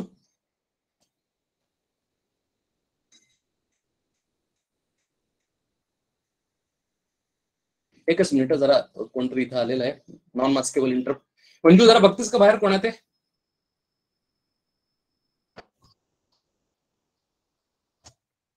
तर जर माझा अहंकार जर जागृत असेल तर मी सज्जनांची संगत धरून सुद्धा त्याचा काही एक उपयोग होत नाही. आणि म्हणूनच इथं म्हणलेलं आहे की जर सदा संगती सज्जनांची धरावी, पण ते करताना माझा अहंकार कमी व्हावा. आणि अहंकार कमी झाल्यामुळं, मी सज्जनांची संगत धरल्यामुळं मी सुद्धा स्वतः सज्जन होऊ शकेल, मी सुद्धा स्वतः चांगला होऊ शकेल, असं इथं समर्थ सांगतात.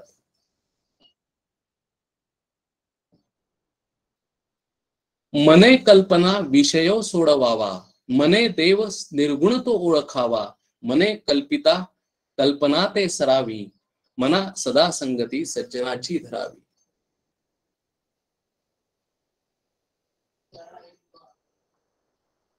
मने कल्पिता विषयो सोडवावा. मन जे आमचं विषयांमध्ये गुंतलेलं आहे, आज आम्ही जर आमच्या स्वतःच मनाचं जर अनालिसिस केलं तर माझं मन हे स्थूलामध्येच गुंतलेलं आहे, या विषयांमध्येच अडकलेलं आहे. आणि हे सगळी कल्पना कुणी केलेल्या आहेत? माझ्या मनानेच केलेल्या आहेत. आणि या विषयांच्या कल्पनेमध्ये, विषयांच्या भोगातून, विषयांमधून जर मला सोडायचं असेल तर मला ते मनानेच सोडवलं पाहिजे, मनाच्या कल्पनांनीच ते सोडवलं पाहिजे. म्हणून इथं म्हणतात की मने कल्पिला विषयो सोडवावा, मने देव निर्गुण तो ओळखावा. हे कशासाठी सोडायचंय? प्रत्येक वेळेला, प्रत्येक श्लोकामध्ये, प्रत्येक चरणामध्ये समर्थ एक अतिशय निश्चयपूर्वक बुद्धी जी म्हणतात की निश्चयात्मिका बुद्धी, भगवंतांनी तो शब्द वापरलाय गीतेमध्ये दुसऱ्या अध्यायामध्ये की आम्हाला कशी बुद्धी असावी तर निश्चयात्मिका बुद्धी असावी. माझ्या बुद्धीचा निश्चय झालेला असला पाहिजे की मला नक्की काय पाहिजे. तर मला जर तो निर्गुण देव जर पाहिजे असेल तर मला बाकीचं काहीतरी सोडलं पाहिजे. निश्चय जर मला निर्गुण देव जर पाहायचा असेल निश्चयाने, तर तो माझा निश्चय झालेला असेल तर मला काहीतरी सोडलं पाहिजे, कारण काहीतरी सोडल्याशिवाय काहीतरी मिळू शकत नाही. हा सुद्धा व्यवहारातला नियम आहे. जर अभ्यास करायचा असेल तर मला खेळ सोडायला पाहिजे 12वी मध्ये, किंवा बाकीच्या गोष्टी टीव्ही बघणं सोडलं पाहिजे, व्हॉट्सअप बघणं सोडलं पाहिजे, त्याच वेळेला मी अभ्यास करू शकेन. तसं मला जर तो निर्गुण निराकार परब्रह्म परमात्मा स्वरूप जर देव जर पाहायचा असेल तर मला विषय सोडायला पाहिजेत. आणि ते कसं सोडायचंय तर मने कल्पिना विषय सोडवावा, मनातून सोडायला पाहिजे. मने देव म्हणजे याच्यामध्ये आता परत मनाचा रोल आला की विषय कुणापासून सोडवायचा आहे, विषय मनातूनच सोडायचा. म्हणजे मनातून माझी त्या विषयांबद्दल असलेली व्हॅल्यूज गेली पाहिजे, गळून पडली पाहिजे. म्हणजेच आम्हाला त्या परब्रह्म परमात्म्याबद्दल व्हॅल्यू वाटली पाहिजे. कारण का की मला तो परब्रह्म परमात्मा निर्गुण स्वरूप ते मला पाहायचं आहे, त्याचा मला जाणीवपूर्वक त्याची मला ओळख करून घ्यायची आहे. म्हणून तो शब्द वापरलाय ओळख हवा, कारण मला आज ओळख नाहीये त्याची.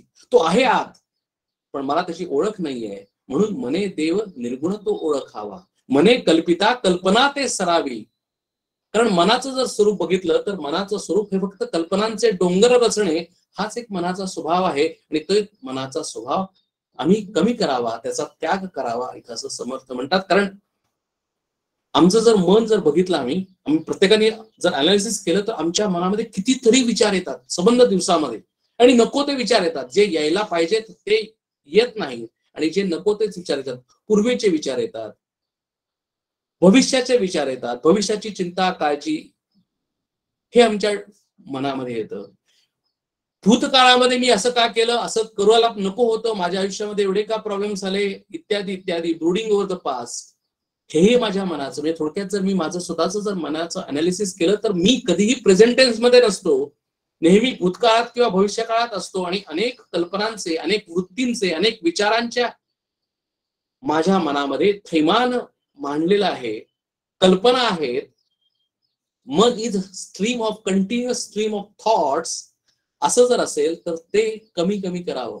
म्हणून ते म्हणतात की मने कल्पिता कल्पना ते सरावी. मनातल्या सगळ्या कल्पना आम्ही सांडून द्याव्यात, सोडून द्याव्यात. स्टेप बाय स्टेप आम्ही भूतकाळाचं विचार करणं सोडून द्यावं. स्टेप बाय स्टेप आम्ही भविष्याचं चिंता करण्याचं सोडून द्यावं. स्टेप बाय स्टेप आम्ही प्रेझेंट टेन्स मध्ये विचार करावा. आम्ही ज्या ठिकाणी ज्या क्षणाला जिथे आहोत त्याच क्षणाला आमचं मन असावं. म्हणजे सायन्स मध्ये हा शब्द वापरलाय की शरीर आणि माइंड, म्हणजे माइंड अँड बॉडी यांचं सिंकिंग असावं. जिथं शरीर आहे, जिथं मी डोळे माझे बघतायत तिथंच माझं मन असावं. जिथं शरीर आहे तिथंच माझं मन आहे. म्हणजे माझं शरीर इथं असेल तर माझं मन दुसरीकडे असता कामा नये. म्हणजे सिंकिंग आहे, आउट ऑफ द सिंक नसावं. आमचं प्रत्येक वेळेला शरीर आणि माइंड हे आउट ऑफ सिंक असतं. कारण का की आम्ही शरीराने इथं बसलोय, मनाने आम्ही दुसरीकडे आहे.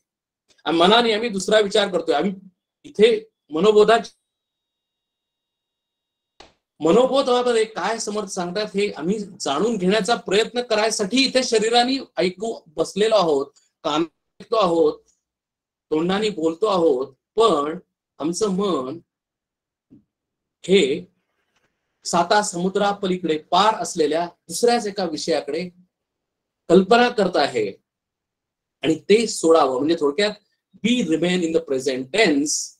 मनातल्या सगळ्या कल्पना आम्ही सोडून द्याव्यात आणि आम्ही प्रेझेंट टेन्स मध्ये निश्चयपूर्वक बुद्धीनं तो निर्गुण निराकार असलेला देव ओळखण्याचा प्रयत्न करावा. त्याशिवाय आम्हाला तो ओळखता येणार नाही. जोपर्यंत आम्ही विषयांची संगत सोडणार नाही, जोपर्यंत आमच्या संकल्प वासना आम्ही टाकणार नाही, जोपर्यंत त्या कमी कमी करणार नाही, तोपर्यंत आम्ही त्या चिखलामध्येच गुंतून राहणार आणि आम्हाला त्या परब्रह्म परमात्म्याचं कधीही दर्शन होऊ शकणार नाही.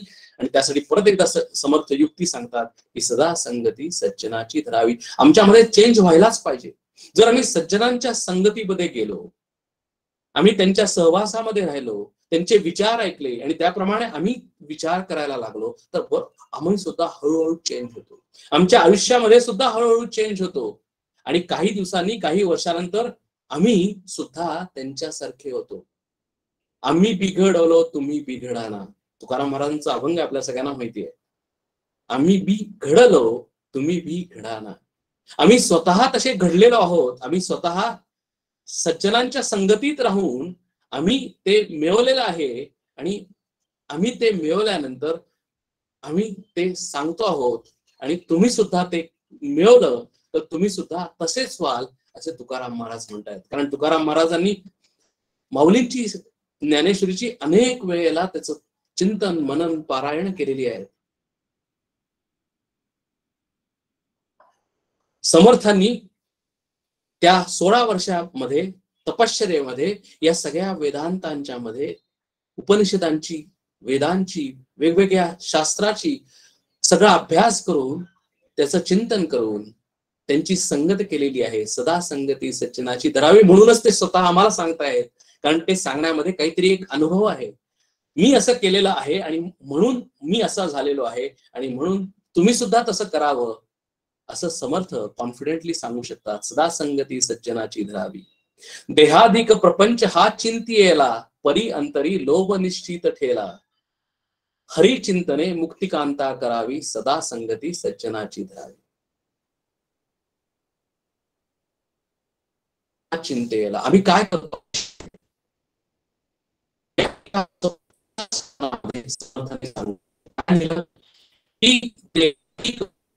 अधिक म्हणजे देह आणि हा सगळा प्रपंच, आम्ही ह्याच प्रपंचाचं चिंतन करतो. म्हणजे आम्ही संबंध आयुष्यभर या देहाचंच चिंतन करतो. म्हणजे देहाला चांगले कसे कपडे मिळतील, हा देह कसा सुरेख दिसेल, हा देह कसा वार्धक्याकडे झुकणार नाही, माझे केस पांढरे व्हायला लागले तर मी ते काळे कसे करेन, मला जर सुरकुत्या आल्या त्या सुरकुत्या कशा मी काढेन, मी चांगले ब्रँडेड कपडे घालून मी कसा छान दिसायचा प्रयत्न,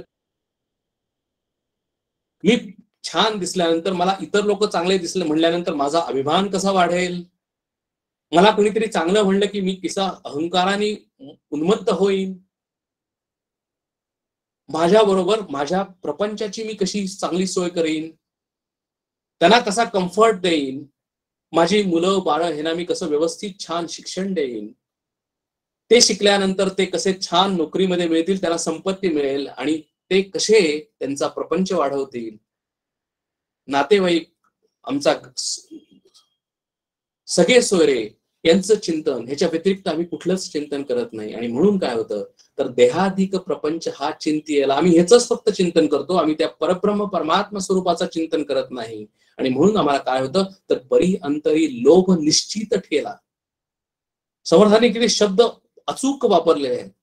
परी अंतरी लोभ निश्चित ठेला. अंतरी म्हणजे मनामध्ये हे सगळं केल्यामुळे काय होतं तर आमच्या मनामध्ये काय होतं तर लोभ निश्चित होतो, प्रपंचाची आसक्ती वाढत जाते, प्रपंचाबद्दल, देहाबद्दल प्रेम वाढत जातं, ममत्व वाढत जातं, अहंकार आणि ममकार वाढत जातो. आम्हीच त्याला खत पाणी घालतो आणि आम्ही या देहाबद्दल, या सगळ्या प्रपंचाबद्दल, या संबंध सगळ्या सृष्टीमध्ये जे दिसतंय त्याच्याबद्दल, माझ्याच शरीराबद्दल, माझ्या माणसांबद्दल, माझ्या संपत्तीबद्दल, माझ्या स्थावर जंगमाबद्दल, माझ्या प्रसिद्धीबद्दल मी फक्त विचार करतो आणि त्याच्यामध्ये आसक्त होतो. म्हणजे हा प्रॉब्लेम स्टेटमेंट सांगितलं. आणि मग काय करावं तर ते जर करायचं नसेल तर एकच गोष्ट आहे की हरिचिंतने मुक्तिकांता करावी. मग प्रपंचाचं चिंतन करण्याच्या ऐवजी, स्थावर जंगम मालमत्तेचं चिंतन करण्याच्या ऐवजी, सत्तेच्या ऐवजी, प्रसिद्धीचं चिंतन करण्याच्या ऐवजी, या देहाचं चिंतन करण्याच्या ऐवजी तू त्या हरीचं चिंतन कर, त्या श्रीरामाचं चिंतन कर. आता आपल्याला मनोरमा त्यांनी एक छान अभंग सांगितला, त्याच्यामध्ये म्हणलेलं आहे की अरे शांत वीर गंभीर रघुपती, तर त्या श्रीरामाचं चिंतन कर. तो कसा आहे त्याचे आपल्याला आधीच्या श्लोकांमध्ये आपण बघितलंय की त्याची जे गुण उपासना आहे, नाम उपासना आहे, ही सगळी उपासना कर, म्हणजे त्या सगळ्या चिंतन कर. हरिचिंतने मुक्तिकांता करावी, की त्या हरीचं चिंतन आम्ही करावं, आम्ही त्याला एकनिष्ठेनं भजावं. जसं पतिव्रता स्त्री असते, ती आपल्या एकाच पतीला निश्चयानं, एकात्म बुद्धीनं ती फक्त त्याच्या एकाच पतीवर प्रेम करते. त्याच पद्धतीनं आम्ही सुद्धा फक्त त्या एकाच परमेश्वरावर प्रेम करावं, त्या एकाच परमेश्वराचं चिंतन करावं, तोच भाव निर्माण करावा. सदा संगती सज्जनांची धरावी. त्या सगळ्यासाठी आम्हाला एकच गोष्ट अतिशय सोपी आहे, सांगितलेली आहे समर्थांनी, की सदा संगती सज्जनांची धरावी. तोच विषय पुढे समर्थन येतात, की अहंकार विस्तारला या देहाचा, स्त्रिया पुत्र मित्रादिके मोह त्यांचा, बळे भ्रांती हे जन्म चिंता हरावी, सदा संगती सज्जनांची धरावी.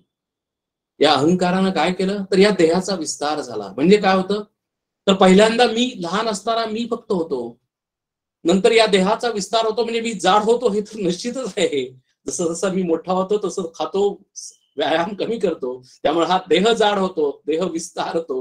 हे जरी खरं असलं तरी सुद्धा देहाच्या विस्ताराबरोबर मी माझ्या नातेवाईकांचा विस्तार करतो. माझे पुत्र, माझे पत्नी, माझे आई वडील, माझे नातेवाईक, सगळा माझा गोतावळा, मी माझं, ह्यांचा मी विस्तार करतो. आणि मी अहंकाराने अभिमानाने त्या विस्तारामध्येच रमतो, असं इथं समर्थ म्हणतात. आणि इथं समर्थ म्हणतात, की स्त्रिया पुत्र मित्र आदिके मोह त्यांचा. मी माझं स्वतःच काही सांगत नाही, तर समर्थांचं सांगितलेलं आहे, की मला या सगळ्या माझ्या असलेल्या स्त्रिया पुत्र मित्र या सगळ्यांचा मोह होतो, मी त्याच्यामध्ये आसक्त होतो, मी त्याच्यामध्ये गुंतून पडतो, आणि त्याच्यामुळे माझी निश्चयात्मक बुद्धी ही कमी कमी होते, माझी देहबुद्धी वाढते, माझी आत्मबुद्धी कमी होते. म्हणून बळे भ्रांती हे जन्म चिंता हरावी. त्यासाठी फोर्स पाहिजे, त्यासाठी निश्चय पाहिजे. मला मला चांगलं व्हायचं आहे, मला चांगलं व्हायचं आहे, मला चांगलं व्हायचं आहे. दररोज मी असे चांगले विचार ऐकतो, मी विचार सांगतो, एकमेकांना व्हॉट्सअपवरनं पाठवतो. अरे फायदा काय? ते माझ्यामध्ये मी इम्प्लिमेंट करतो का? त्यासाठी फोर्स लागतो, त्याच्यासाठी बळ लागतं. बळे भ्रांती हे जन्मचिंता हरावी. त्याच्यासाठी निश्चय लागतो. ते मी प्रयत्नाने माझ्या मनामध्ये इम्प्लिमेंटेशन करायला लागतं, आणि म्हणून सदा करायला पाहिजे. सदा सर्वदा तो विषय, तो चिंतन मी स्वतः ठेवलं पाहिजे, आणि मी स्वतःचा उद्धार करून घेतला पाहिजे. आणि त्याच वेळेला ती भ्रांती, हे तो मोह कमी कमी होईल. त्यासाठी फोर्स पाहिजे, त्यासाठी प्रयत्न पाहिजे. प्रयत्ने वाळूचे कण रगडिता तेलही गळे, आपल्याला सांगितलेलं आहे. म्हणून इथं शब्द वापरला आहे समर्थाने, की बळे, म्हणजे मी प्रयत्न करावा, मी मोठ्या निश्चयानं, मोठ्या बळाने या सगळ्याचा प्रयत्न करावा. जे डूज आणि डोस सांगितलेत त्याच्यासाठी मी प्रयत्न करावा. आणि त्यातनं काय करावं, तर समर्थांनी सांगितलं, की जन्म आणि मृत्यू यांच्या चिंतेतून, यांच्या काळजीतून आम्ही मुक्त व्हावं, म्हणजेच आम्ही मोक्षाप्रत जावं. म्हणजे हा आमचा जन्म आणि हा आमचा मृत्यू, म्हणजेच या शरीराचा जन्म आणि मृत्यू हा शेवटचा मृत्यू ठरावा. आणि हा मृत्यू, या शरीराचा मृत्यू झाल्यानंतर आम्हाला परत जन्म होऊ नये, येऊ नये, म्हणजेच आमची या जन्म मृत्यूच्या फेऱ्यामधून सुटका व्हावी. म्हणून आम्ही हे सगळं परमार्थ, आम्ही हे सगळं अध्यात्म, म्हणून हा उद्धार आमचा चाललेला आहे, तो त्यासाठी चाललेला आहे. आणि ते आम्ही समर्थांच्या प्रस्थानत्रयीमध्ये शेवटच्या आत्मारामामध्ये बघणार आहोत. पण तोपर्यंत आम्हाला त्या प्रयत्न जो करायचा आहे, तो ह्या मनासाठी प्रयत्न करायचा आहे. मनामध्ये आम्हाला ज्या लागलेल्या सवयी आहेत, त्या सवयी आम्ही कमी कमी करायच्या आहेत. देहबुद्धी आम्हाला कमी कमी करायची आहे, आणि आत्मबुद्धी वाढवायची आहे. अहंकार कमी करायचा आहे, अभिमान कमी करायचा आहे, आणि विनम्र विनय वाढवायचा आहे. सदा संगती सज्जनांची धरावी. बरा निश्चयो शाश्वताचा करावा, म्हणे दास संदेह तो विसरावा. घडीने घडी सार्थकाची धरावी, सदा संगती सज्जनांची धरावी.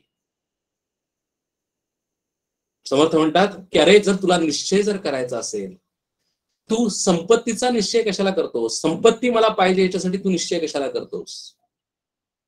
ती येणारी जाणारी आहे.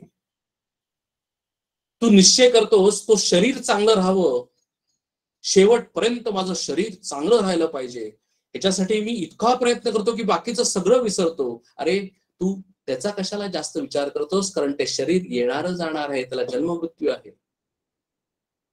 सत्ता येणारी जाणारी आहे. आपण मागच्या हा विषय खूप बघितलेला होता, आज आपण बघणार नाहीये. जे जे काही आहे, जे जे काही प्रकृतीमध्ये आहे, जे जे काही मायेमध्ये आहे, जे जे काही पंचमहाभूतांपासून जन्म तयार झालेला आहे, त्याच्यामध्ये 3 गुण आहेत आणि ते अशाश्वत आहे.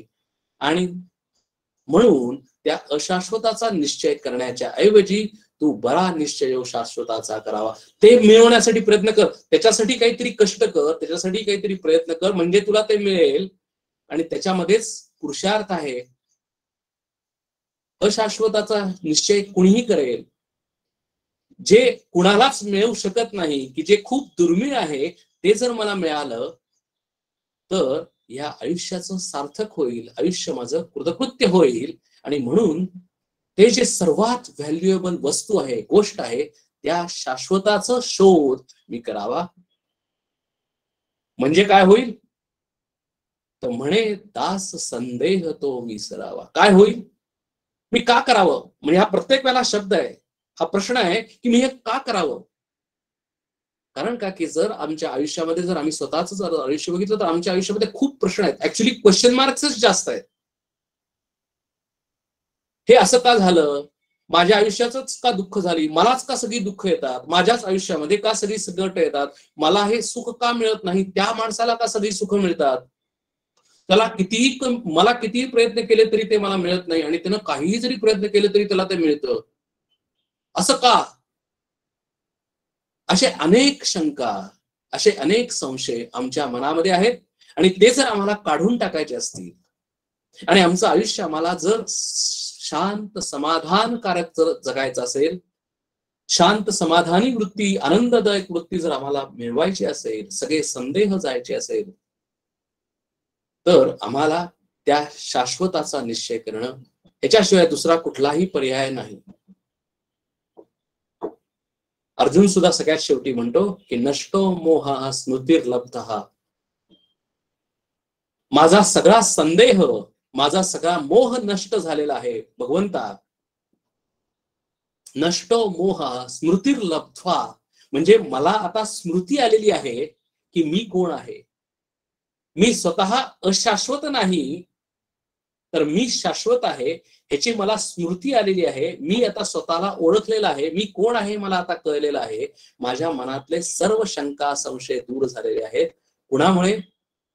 तव प्रसादात मया अच्युत. अरे अच्युता, तुझ्या प्रसादामुळेच हे सगळं झालेलं आहे. तू हे मला सगळं समजावून सांगितलंस, म्हणून हे माझे सगळे शंका संशय दूर झालेले आहेत. तू जर माझ्या आयुष्यात आला नसतास तर माझं कसं झालं असतं?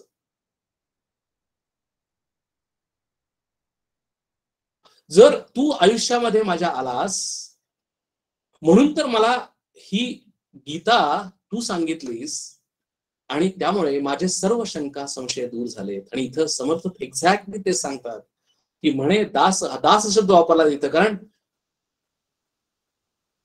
भगवंत म्हणजे प्रभू श्रीराम हे त्यांचे स्वामी आहेत आणि ते स्वतःला दास म्हणवतात. समर्थ स्वतःला दास म्हणवतात आणि तोच दास स्वतः समर्थ आहे. म्हणून इथे म्हणतात की ज्यावेळेला स्वतःच ज्यावेळेला ते नेहमी सांगतात त्यावेळेला ते स्वतःचा उच्चार ते दास म्हणून करतात. म्हणून दास संदेह तो विसरावा. मनातल्या सगळ्या म्हणजे जोपर्यंत माझ्या मनामध्ये शंका संशय आहे तोपर्यंत मी दास आहे, तोपर्यंत मी शिष्य आहे. आणि ज्या वेळेला माझ्या मनातल्या सगळ्या शंका संशय हे निघून जातील, मी कृतकृत्य होईल, त्यावेळेला मी साधकाचा सिद्ध होईल, मी दासाचा स्वामी होईल. आणि हेच या सगळ्या अध्यात्माचं इति कर्तव्यता आहे, कृतकृत्यता आहे. आणि हेच आमच्या सर्वांचा पुरुषार्थ आहे. आणि म्हणून इथे म्हणतात घडीने घडी सार्थकाची धरावी. कारण समर्थांना सुद्धा माहितीये की इतकं सोपं नाहीये रे. हे बोलणं फार सोपं आहे रे, पण ते इम्प्लिमेंट करणं फार अवघड आहे रे. आणि तुला ते प्रत्येक क्षणाला ते लक्षात ठेवून तू विसरतोस लगेच. म्हणून घडीने घडी सार्थकाची धरावी. अरे किती स्टेप बाय स्टेप समर्थांनी सांगितलंय बघा, की हे जर आम्ही जर ते इम्प्लिमेंटेशन केलं, हे विचार केला त्याच्यावर, या सगळ्या चरणांचा जर आम्ही, सगळ्या श्लोकांचा जर विचार केला, तर आम्ही तिथपर्यंत पोहोचलंच पाहिजे. समर्थ म्हणतात की अरे प्रत्येक क्षणाला, प्रत्येक घडीला तू त्याचा विचार कर. तुला कुठे जायचं याचा विचार कर, तुला काय करायचं याचा विचार कर, काय करायचं नाही याचा विचार कर. आणि अशाच पद्धतीनं ह्याच प्रवासाने तू तिथपर्यंत पोहोचशील, शेवटपर्यंत पोहोचशील. आणि त्यासाठी तुला कोण मदत करतील, तर सज्जन मदत करतील. सदा संगती सज्जनांची धरावी. हरी वृत्ती जो संत तो संत जाणा, दुराशा गुणे जो नव्हे ते निवाणा, उपाधी देह बुद्धी ते वाढविते, परी सज्जना केवी बांधू शके ते. आता एवढं सगळं सांगितल्यानंतर तो संत किंवा तो सज्जन, सदा संगती सज्जनांची धरावी, म्हणजे तो सज्जन कसा आहे मला आधी कळलं पाहिजे ना, नाहीतर मी त्या दुर्जनाला सज्जन समजेन आणि त्याची संगतीच जाईल. म्हणून परत समर्थ आम्हाला वॉर्निंग देतात की तो सज्जन आहे का नाही तू आधी पहिल्यांदा जाणून घे, त्याची शहानिशा कर, त्याची परीक्षा कर. करी वृत्ती जो संत तो संत जाणा, तो आधी संत आहे का ते आधी तू जाणून घे. कसं जाणून घे? करी वृत्ती जो संत तो संत जाणा, त्याची वृत्ती शांत आहे का, त्याचं चित्त स्थिर आहे का. स्थिर म्हणजे कुठं? आत्मस्वरूपावर स्थिर आहे का. तो दुराशा गुणे जो नव्हे दैन्यवाणा, तो कधीही दैन्यवाणा नाही ना. अभयम सत्व संशुद्धी, तो त्याच्यामध्ये अभय हा गुण आहे का. जर त्याच्यामध्ये अभय हा जर गुण असेल तर तो कधीही दैन्यवाणा दिसणार नाही, कारण तो त्याला हे कळलेलं आहे आणि ते आत्मस्वरूपामध्ये त्याची वृत्ती स्थिर आहे. म्हणजे त्याला हे आत्मस्वरूप तो कोण आहे त्याला कळलेलं आहे, आणि ते कोण आहे त्याला कळलेलं असून तो त्याचा निश्चय झालेला आहे. ती वृत्ती स्थिर झालेली आहे, ती वृत्ती येणारी जाणारी नाही. तो आज आहे आणि उद्या नाही अशी त्याची वृत्ती नाही. तो आज तो आत्मस्वरूपावर स्थिर आहे आणि उद्या सुद्धा तो आत्मस्वरूपावर स्थिर आहे. प्रत्येक प्रसंगामध्ये तो आत्मस्वरूपावर स्थिर आहे. असा जो आहे तो सज्जन आहे, तो संत आहे. उपाधी देह बुद्धी ते वाढविते. प्रपंचामध्ये उपाधी म्हणजे शरीर, उपाधी हा पारमार्थिक शब्द आहे. तर उपाधी म्हणजे शरीर, उपाधीचाच जर आम्ही विचार करत राहिलो, शरीराचाच जर विचार करत राहिलो तर देहबुद्धीचाच फक्त विचार होतो. आणि त्यामुळे देहबुद्धी वाढल्यामुळे आमची आत्मबुद्धी कमी होते. पण सज्जनांचं बरोबर उलट आहे. परिसज्जना केवी बांधू शके ते. सज्जन लोकांना कधीही या प्रपंचामध्ये बांधून ठेवता येत नाही. जरी ते आमच्यासारखेच आहेत, जरी ते आमच्यासारखे प्रपंचामध्येच आसक्त झाल्यासारखे वाटत आहेत, आमच्यासारखेच खातायत, पितायत, उठतायत, बसतायत, कार्य करतायत, पण आत त्यांच्या मनामध्ये जी वृत्ती आहे, जे त्यांचं मन आहे, ते कसं आहे? ते स्थिर आहे. कुठे स्थिर आहे? आत्मस्वरूपावर स्थिर आहे. म्हणजे जरी तो कार्य करताना दिसतोय, परंतु त्याला आत माहितीये की अरे हे कार्य हे प्रकृतीचं कार्य आहे. प्रकृते क्रियमाणानी गुणे कर्माणि तत्वशा अहंकार विमूढ आत्मा करताहमिति मन्यते. कोण करतंय? तर ही प्रकृती करते. माझ्यामध्येच असलेली ही प्रकृती माया हे सगळं करते आहे. मी स्थिर आहे, मी आत्मस्वरूपावर स्थिर आहे. अहंकार विमूढ आत्मा करताहमिति मन्यते. भगवंत म्हणतात की अहंकारानं हे मी करतोय, मी करतोय, मी करतोय असं मी म्हणतो. पण तो कसा म्हणतो? तो म्हणतो की अरे मी काहीच करत नाही. मग कोण करतंय? माझ्यामध्ये असलेली प्रकृती करून घेते आहे. ती तिला जसं वाटेल तसं कार्य करते आहे. त्या कार्याचं पासून मी अलिप्त आहे. मी ते कार्याचं कधीही फळही घेत नाही. मी कधीही करता नाही, मी कधीही भोगता नाही. मी आहे तिथंच आहे, मी स्थिर आहे.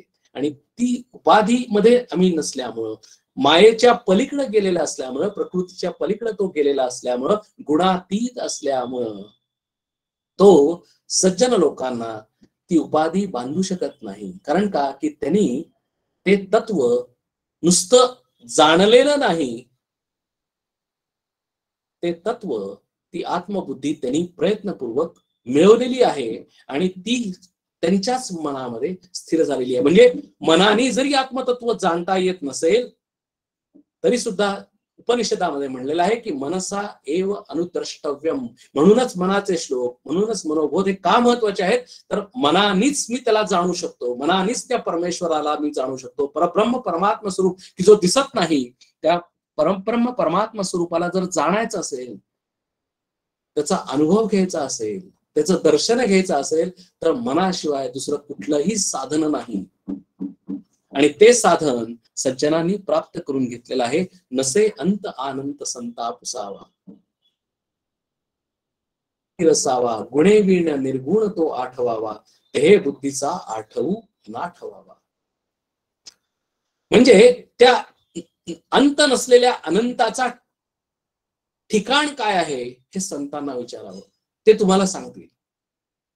सज्जन लोकांना त्या अनंताचा ठिकाण विचारावं की तो कुठे आहे, त्याचं स्वरूप कसं आहे, ते कसं मला मिळू शकेल, ते मिळवायचं म्हणजे काय करायचं आणि नक्की काय करायचं, अध्यात्म परमार्थ करायचा म्हणजे नक्की काय करायचं, हे त्या संताला जाऊन विचारावं की त्यानं ते सगळं त्या मार्गाने तो गेलाय. ज्या मार्गाने तो गेलेला आहे तो मार्ग तो तुम्हाला सांगणार, कारण तो स्वतः त्या मार्गाने गेलेला आहे. त्याला त्याचा मार्गाचा अनुभव आहे, त्यानं स्वतःमध्ये बदल करून घेतलेला आहे आणि त्याच मनातून त्याच मनाने त्यानं त्याला जाणलेलं आहे. आणि म्हणूनच जर जर काय करून घ्यायचं असेल तर पहिल्यांदा फर्स्ट स्टेप अहंकार विस्तार हा निरसावा. किती वेळ हा अहंकार शब्दाला असेल बघा, आणि आम्ही किती सहजतेनं आमच्या अहंकाराला सारखं तेवत ठेवतो. तो विस्तव मध्ये जसं आम्ही ते फुंकणी असते आणि फुंकणी आम्ही वारा घालतो त्या, आणि त्या विस्तवाला आम्ही जागृत ठेवतो, त्या अग्नीला जागृत ठेवतो. जरी कोणी चूल बघितली असेल त्यावेळेला जर बघितलं असेल तर जर ती चूल जर विझायला लागली तर आम्ही फुंकणी घेतो आणि विस्तव परत एकदा फुलवतो. तसं आम्ही सारखं फुंकणी घेऊन आमच्या अहंकाराला फुलवत राहतो. म्हणून म्हणले येते की अहंकार विस्तार हा निरसावा, गुणे वीण निर्गुण तो आठवावा. त्या नित्य निर्गुण निराकार परब्रह्म परमात्मा स्वरूपाला आठवावं, नित्य स्मरण ठेवावं. मी स्वतः कोण आहे याचं सतत सदा सर्वदा स्मरण ठेवावं, ते कधीही विसरू नये. आणि ज्या वेळेला हे विसरू नये असं आम्ही म्हणतो त्याच वेळेला समर्थ इथे म्हणतात की देह बुद्धीचा आठवून आठवावा.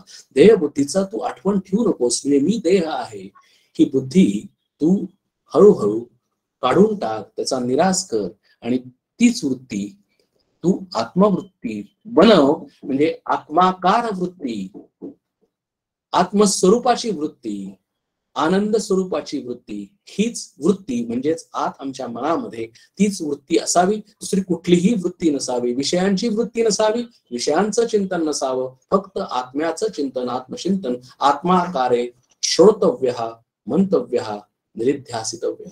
आम्ही त्या आत्म्याचंच सतत श्रवण करावं, त्या आत्मस्वरूपाचं सतत चिंतन करावं आणि त्या आत्मस्वरूपाचं सतत चिंतन आणि ध्यान निरिध्यासना करावे, मनन करावं, चिंतन करावं आणि त्याच स्वस्वरूपाचं निष्ठा प्राप्त करून घ्यावी.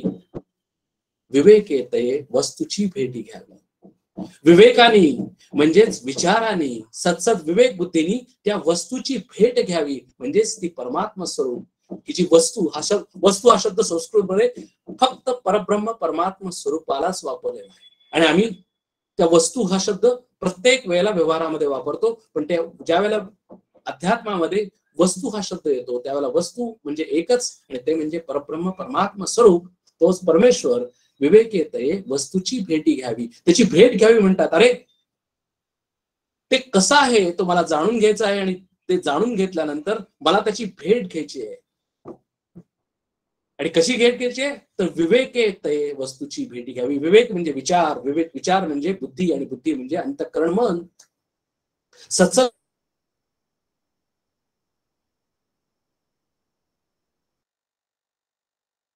सेल्फ रिअलायझेशन करून घ्यावं आणि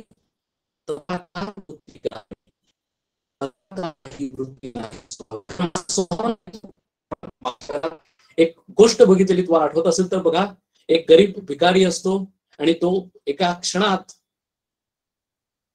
श्रीमंत होतो, गर्भ श्रीमंत होतो, कारण त्याला इनहेरिटन्स प्रमाणे त्याच्या काकांची सगळी संपत्ती मिळते. आणि तो एका क्षणामध्ये भडंग भिकारी होता, तो एकदम गर्भ श्रीमंत होतो, पण त्याचा स्वतःचा स्वभाव म्हणजे भिकारी स्वभाव कधीही जात नाही, कारण का त्याची मला सवय झालेली असते. तशी मला देहबुद्धीची सवय झालेली आहे. लहानपणापासून आतापर्यंत मी तेच केलेलं आहे, तेच ऐकलेलं आहे, त्याचाच मी विचार केलेला आहे या प्रपंचामध्ये. त्यामुळे आमची आत्माकार वृत्ती सहज कशी होणार हो? ती होणारच नाही, हे समर्थांना सुद्धा माहिती आहे. म्हणून आम्ही सुद्धा ज्याला प्रश्न विचारतो की अरे हे असं होत नाही, मला कळतंय, पण हे समर्थांना सुद्धा माहिती आहे की त्याच्यासाठी वेळ लागतो. इन्स्टंट ग्रॅटिफिकेशन इथे नाही. इथे कुणीही कुणाला ही वृत्ती देऊ शकत नाही. जरी भगवंत स्वतः आले तरी ती वृत्ती भगवंताला आम्हाला देता येणार नाही. भगवंत म्हणतील की मी तुला कसं तिथपर्यंत जायचं असं सांगतो, पण ती वृत्ती तुझी तुलाच घेतली पाहिजे. तुझ्या मनामध्येच ती वृत्ती तुला साकार केली पाहिजे. तदाकार ही वृत्ती नाही स्वभावे. ती तुझा स्वभाव बदलल्याशिवाय, ती वृत्ती तुझ्या मनामध्ये निर्माण झाल्याशिवाय तुला हे स्वरूप अनुभवता येणार नाही. आणि म्हणून त्याचा शोध स्वतःच घेणं आवश्यक आहे. म्हणून सदा त्याची शोधित जावे, तेच करावं, बाकी काहीच करू नये. कारण का की ते घेतल्यानंतर आम्ही संपत्तीच्या पाठीमागे लागतो, संपत्तीचा शोध घेतो, चांगल्या कंपनीचा शोध घेतो, म्हणजे मला चांगली नोकरी मिळेल, अशा अनेक शोध घेतो. पण आम्ही हाच एकच शोध घेत नाही. आणि म्हणून इथं परत एकदा त्याची व्हॅल्यू सांगताना, त्याचं इम्पॉर्टन्स सांगताना समर्थ म्हणतात की म्हणून सदा त्याची शोधित जावे, कारण तेच शोधण्या योग्य आहे. तेच शाश्वत स्वरूपाचं असल्यामुळं ते एकदा मिळाल्यानंतर बाकी काहीही मिळालं नाही तरी चालेल. गीतेमध्ये भगवंत म्हणतात की एखादा जर आम्हाला जर समुद्र जर मिळाला तर डबक्यातला असलेल्या पाण्याचा काय उपयोग? कारण आम्हाला समुद्राची प्राप्ती झालेली आहे, त्या आनंदाची, शाश्वत आनंदाची प्राप्ती झालेली आहे. त्यामुळे आम्हाला आता व्यवहारामधले, प्रपंचामधले काहीही मिळवण्यासारखं काही राहिलेलंच नाही. नवे नवे शिल्लकच राहिलं नाही. नवे आम्हाला त्याचं महत्व सुद्धा वाटत नाही. म्हणून सदा त्याची शोधित जावे, कारण तेच शोधण्या योग्य आहे. कारण एकदा ते मिळाल्यानंतर बाकी काहीही राहत नाही, काहीही शिल्लक राहत नाही. सर्व काही मिळाल्यासारखंच आहे. असे सार साचार ते चोरलेसे, ही लोचनी पाहता दृश्य भासे, निराभास निर्गुण ते आकळेना, अंता गुणे कल्पिताही कळेना. परत एकदा समर्थ समेवर आलेले आहेत. सगळं सांगून परत एकदा पहिल्या त्याच ठिकाणी आलेले आहेत. आणि ते पॉइंट म्हणजे अहंकार. असे सार साचार ते चोरलेसे, ते संपूर्ण विश्वाचं सार सत्य अनफॉर्च्युनेटली या डोळ्यांना दिसू शकत नाही. हे सत्य आहे की आम्हाला ते डोळ्याला दिसू शकत नाही, पण ते सत्य हेही आहे की जे जरी डोळ्याला दिसत नसलं तरी ते आहे, आहे आणि आहे. आम्ही मान्य करा किंवा मान्य करू नका, आम्ही याच्यावर विश्वास ठेवा किंवा ठेवू नका, अगदी जरी जो परमेश्वराला अजिबात मानत नाही त्याच्या सुद्धा शरीरामध्ये ते परब्रह्म परमात्मा स्वरूप आहे. त्याच्यामुळेच तो विचार करू शकतो, त्याच्यामुळेच तो परमेश्वराला नाकारू शकतो. पण जरी ते नाकारलं तरी सुद्धा ते त्याच्या आत आहे, हे निर्विवाद सत्य आहे. कारण ते डोळ्याला दिसत नाही. ही लोचनी पाहता दृश्य भासे, डोळ्यांनी बघितलं तर फक्त दृश्य दिसतं. त्या दृश्याच्या पाठीमागे असलेलं काहीही दिसत नाही. कारण या ज्ञानेंद्रियांनी आम्हाला अदृश्य गोष्ट दिसत नाही की जी डोळ्याला दिसत नाही. निराभास निर्गुण ते आकळेना, जे ज्याचा आभास होत नाही, जो आम्हाला अनुभवाला येत नाही, जे निर्गुण निराकार आहे, जे प्रकृतीच्या पलीकडे आहे, जे सगळं आपण बघितलं जे ते गुणामध्ये आहे, जे सगळं जे दिसतं ते सगळं प्रकृतीमध्ये आहे, जे सगळं दिसतं त्याला जन्म आणि मृत्यू आहे, जे सगळं दिसतं त्याच्यामध्ये 3 गुण आहेत, जे सगळं दिसतं ते येणारं जाणार आहे, जे सगळं दिसतं त्याला रूप आणि नाम आहे, आणि जे आम्हाला ह्याच्या पलीकडे आहे ते निराभास आहे, जे आम्हाला दिसत नाही. पण ते महत्वाचं आहे, कारण त्याच्यामुळे हे आहे, हे सगळ्यात जास्त महत्वाचं आहे. कारण जर ते नसेल तर हे असू शकत नाही. निर्गुण निराकार परब्रह्म परमात्मा स्वरूप जर नसेल तर प्रकृती असू शकत नाही. परब्रह्म असल्याशिवाय माया असू शकत नाही. कारण का, माया ही भगवंताची आश्रित आहे असं म्हटलेलं आहे. मया अध्यक्षेण प्रकृती सूयते सुचराचरम, माझ्या अध्यक्षतेखाली प्रकृतीनं या सगळ्या सृष्टीची निर्मिती केली असं भगवंत स्वतः गीतेमध्ये सांगतात. म्हणजेच भगवंताची ती शक्ती आहे, भगवंताच्या अधिष्ठानानं त्या प्रकृतीनं, त्या मायेनं या सगळ्या सृष्टीची निर्माण केली. म्हणून माझ्या सुद्धा माझ्यामध्ये जे अधिष्ठान आहे ते परब्रह्म परमात्मा स्वरूपाच्या अधिष्ठानानंच मी हे सगळं कार्य करू शकतो. माझ्या तो असल्यामुळंच मी माझ्या या प्रकृतीला, माझ्या स्वभावाला, माझ्यामध्येच असलेल्या मायेला, मी त्या शक्तीला मी कर्म करायला भाग पाडू शकतो असं म्हणा, किंवा ते कर्म करताना मी दिसू शकतो असं म्हणा. म्हणजे थोडक्यात माझ्यामध्ये सुद्धा एक्झॅक्टली जे आहे तेच सृष्टीमध्ये आहे, आणि जे सृष्टीमध्ये आहे तेच माझ्यामध्ये आहे. पण आम्हाला ते कळत नाही. कारण का, की अहंता गुणे कल्पिताही कळेना. अहंकारामुळं, मी स्वतःला कोणीतरी मोठा समजल्यामुळं, मला सर्व कळतं, मला सगळं समजतं, मी खूप मोठा आहे, माझ्याशिवाय दुसरं कुठलाही ज्ञानी माणूस नाही, हा जोपर्यंत मला अहंकार आहे तोपर्यंत मला या कल्पनेची कल्पना सुद्धा येणार नाही. म्हणजे त्या आम्हाला निर्गुणाचं अस्तित्व सुद्धा जाणवणार नाही, निराभासाचं अस्तित्व जाणवणार नाही, ती वस्तू कुठे आहे ते कळणार नाही. आणि जर आम्हाला ती कळली नाही तर आम्हाला या जन्मामध्ये येऊन आम्ही काय केलं? आम्ही काहीही केलं नाही. आमचा जन्म व्यर्थ गेला, आमचा पुरुषार्थ आम्ही पूर्णपणे घालवला, आमचं अधःपतन झालं, असं इथं समर्थ म्हणतात. ते आपण मागच्या अनेक श्लोकांमध्ये बघितलेलं आहे. आज आता आपण इथंच थांबू. हरिओम तत्सत.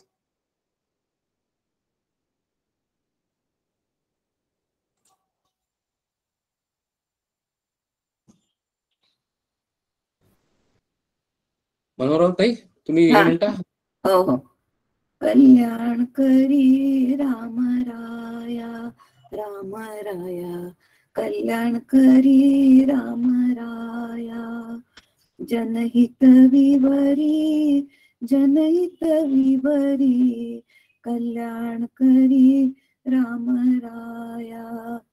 तळमळ तळमळ होतची आहे, होतची आहे, हे जन हाती धरी दयाळा, कल्याण करी राम राया, राम राया, कल्याण करी राम राया. अपराधी जन चुकतची गेले, चुकतची गेले, तुझा तुची सावरी दयाळा, कल्याण करी राम राया, राम राया, कल्याण करी राम राया. कठीण त्यावरी कठीण जाहले, कठीण जाहले, आता न दिसे उरी दयाळा, कल्याण करी राम राया, राम राया, कल्याण करी राम राया.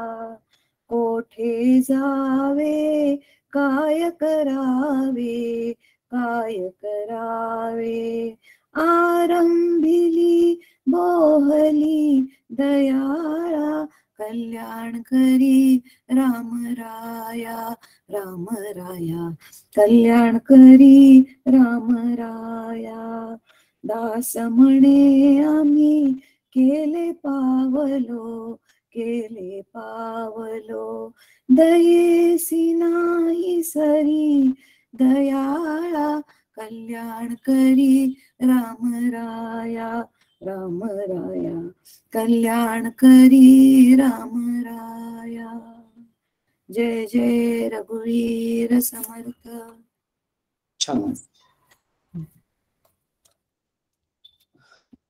नेहमीप्रमाणेच मी अनम्यूट केलेलं आहे, म्हणजे आपण लाईन्स ओपन झालेले आहेत. अनम्यूट करून आपण क्वेश्चन्स विचारू शकतो, किंवा कॉमेंट्स, क्वेश्चन्स काही जे असतील ते आपण हे करू शकतो.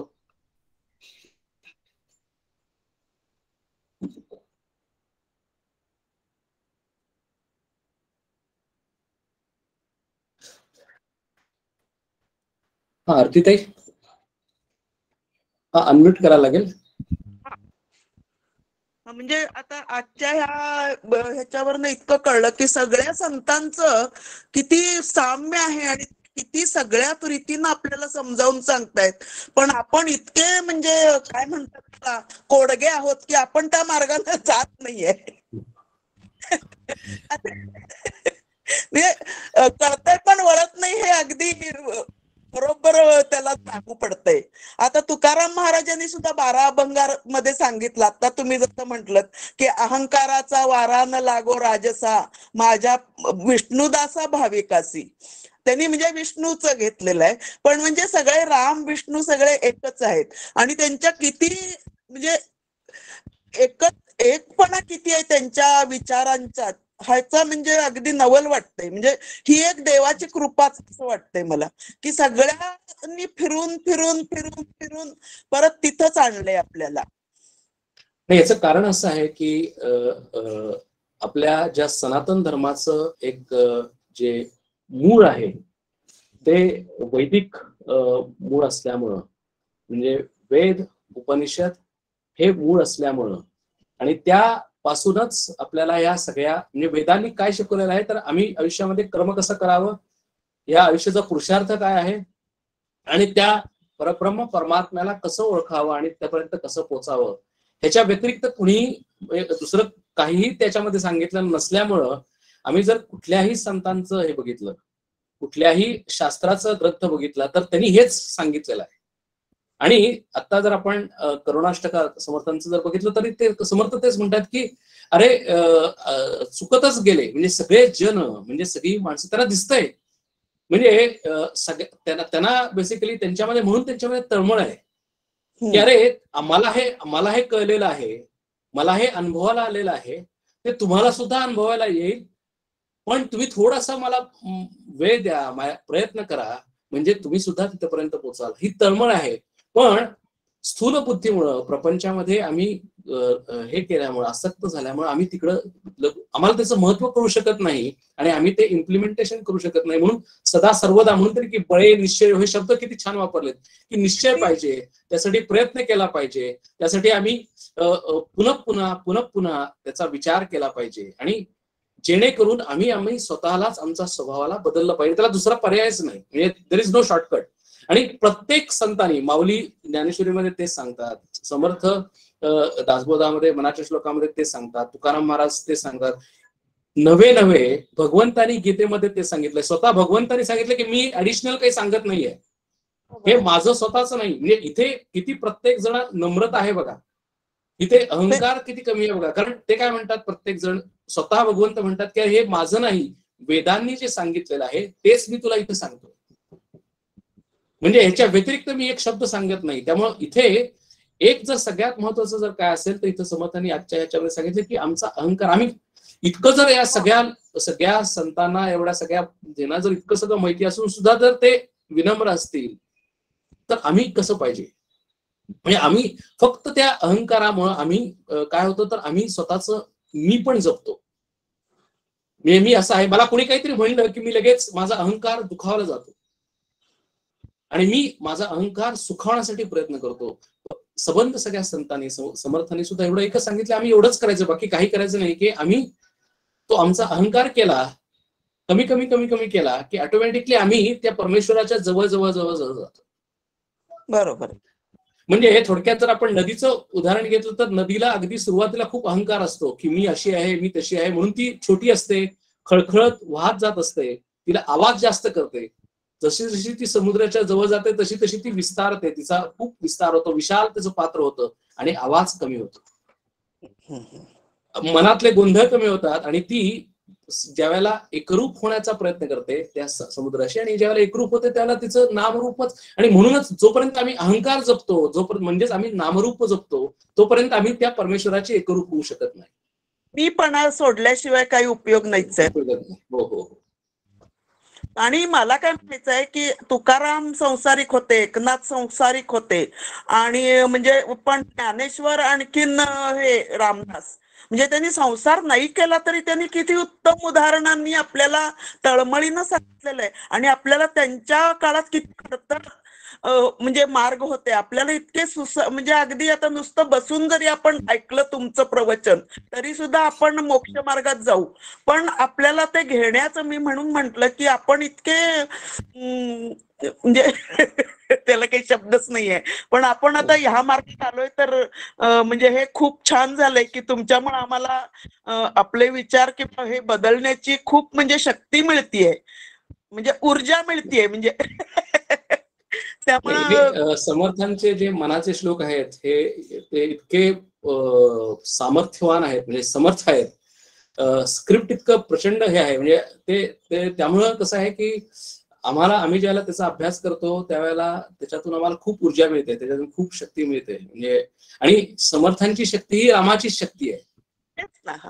त्यामुळे ते आम्हाला ते खूप भावतं, आम्हाला खूप आवडतं. याचं कारणच ते आहे की ते अतिशय सगळं छान आहे.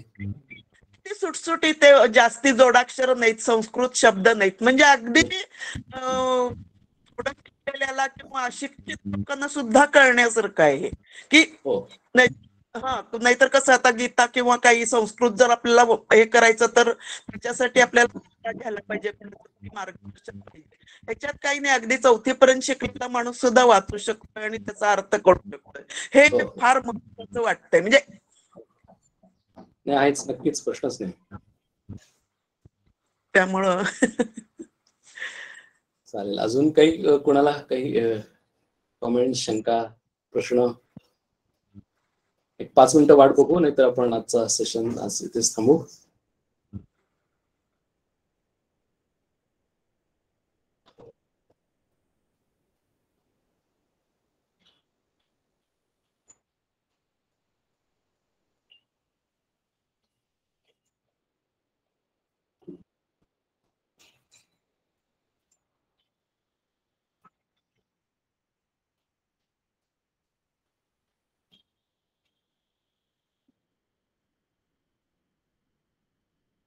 ठीक आहे, चालेल. आज आपण आता इथेच थांबवतो. मी जरा रेकॉर्डिंग स्टॉप करतो आणि सेशन संपवतो.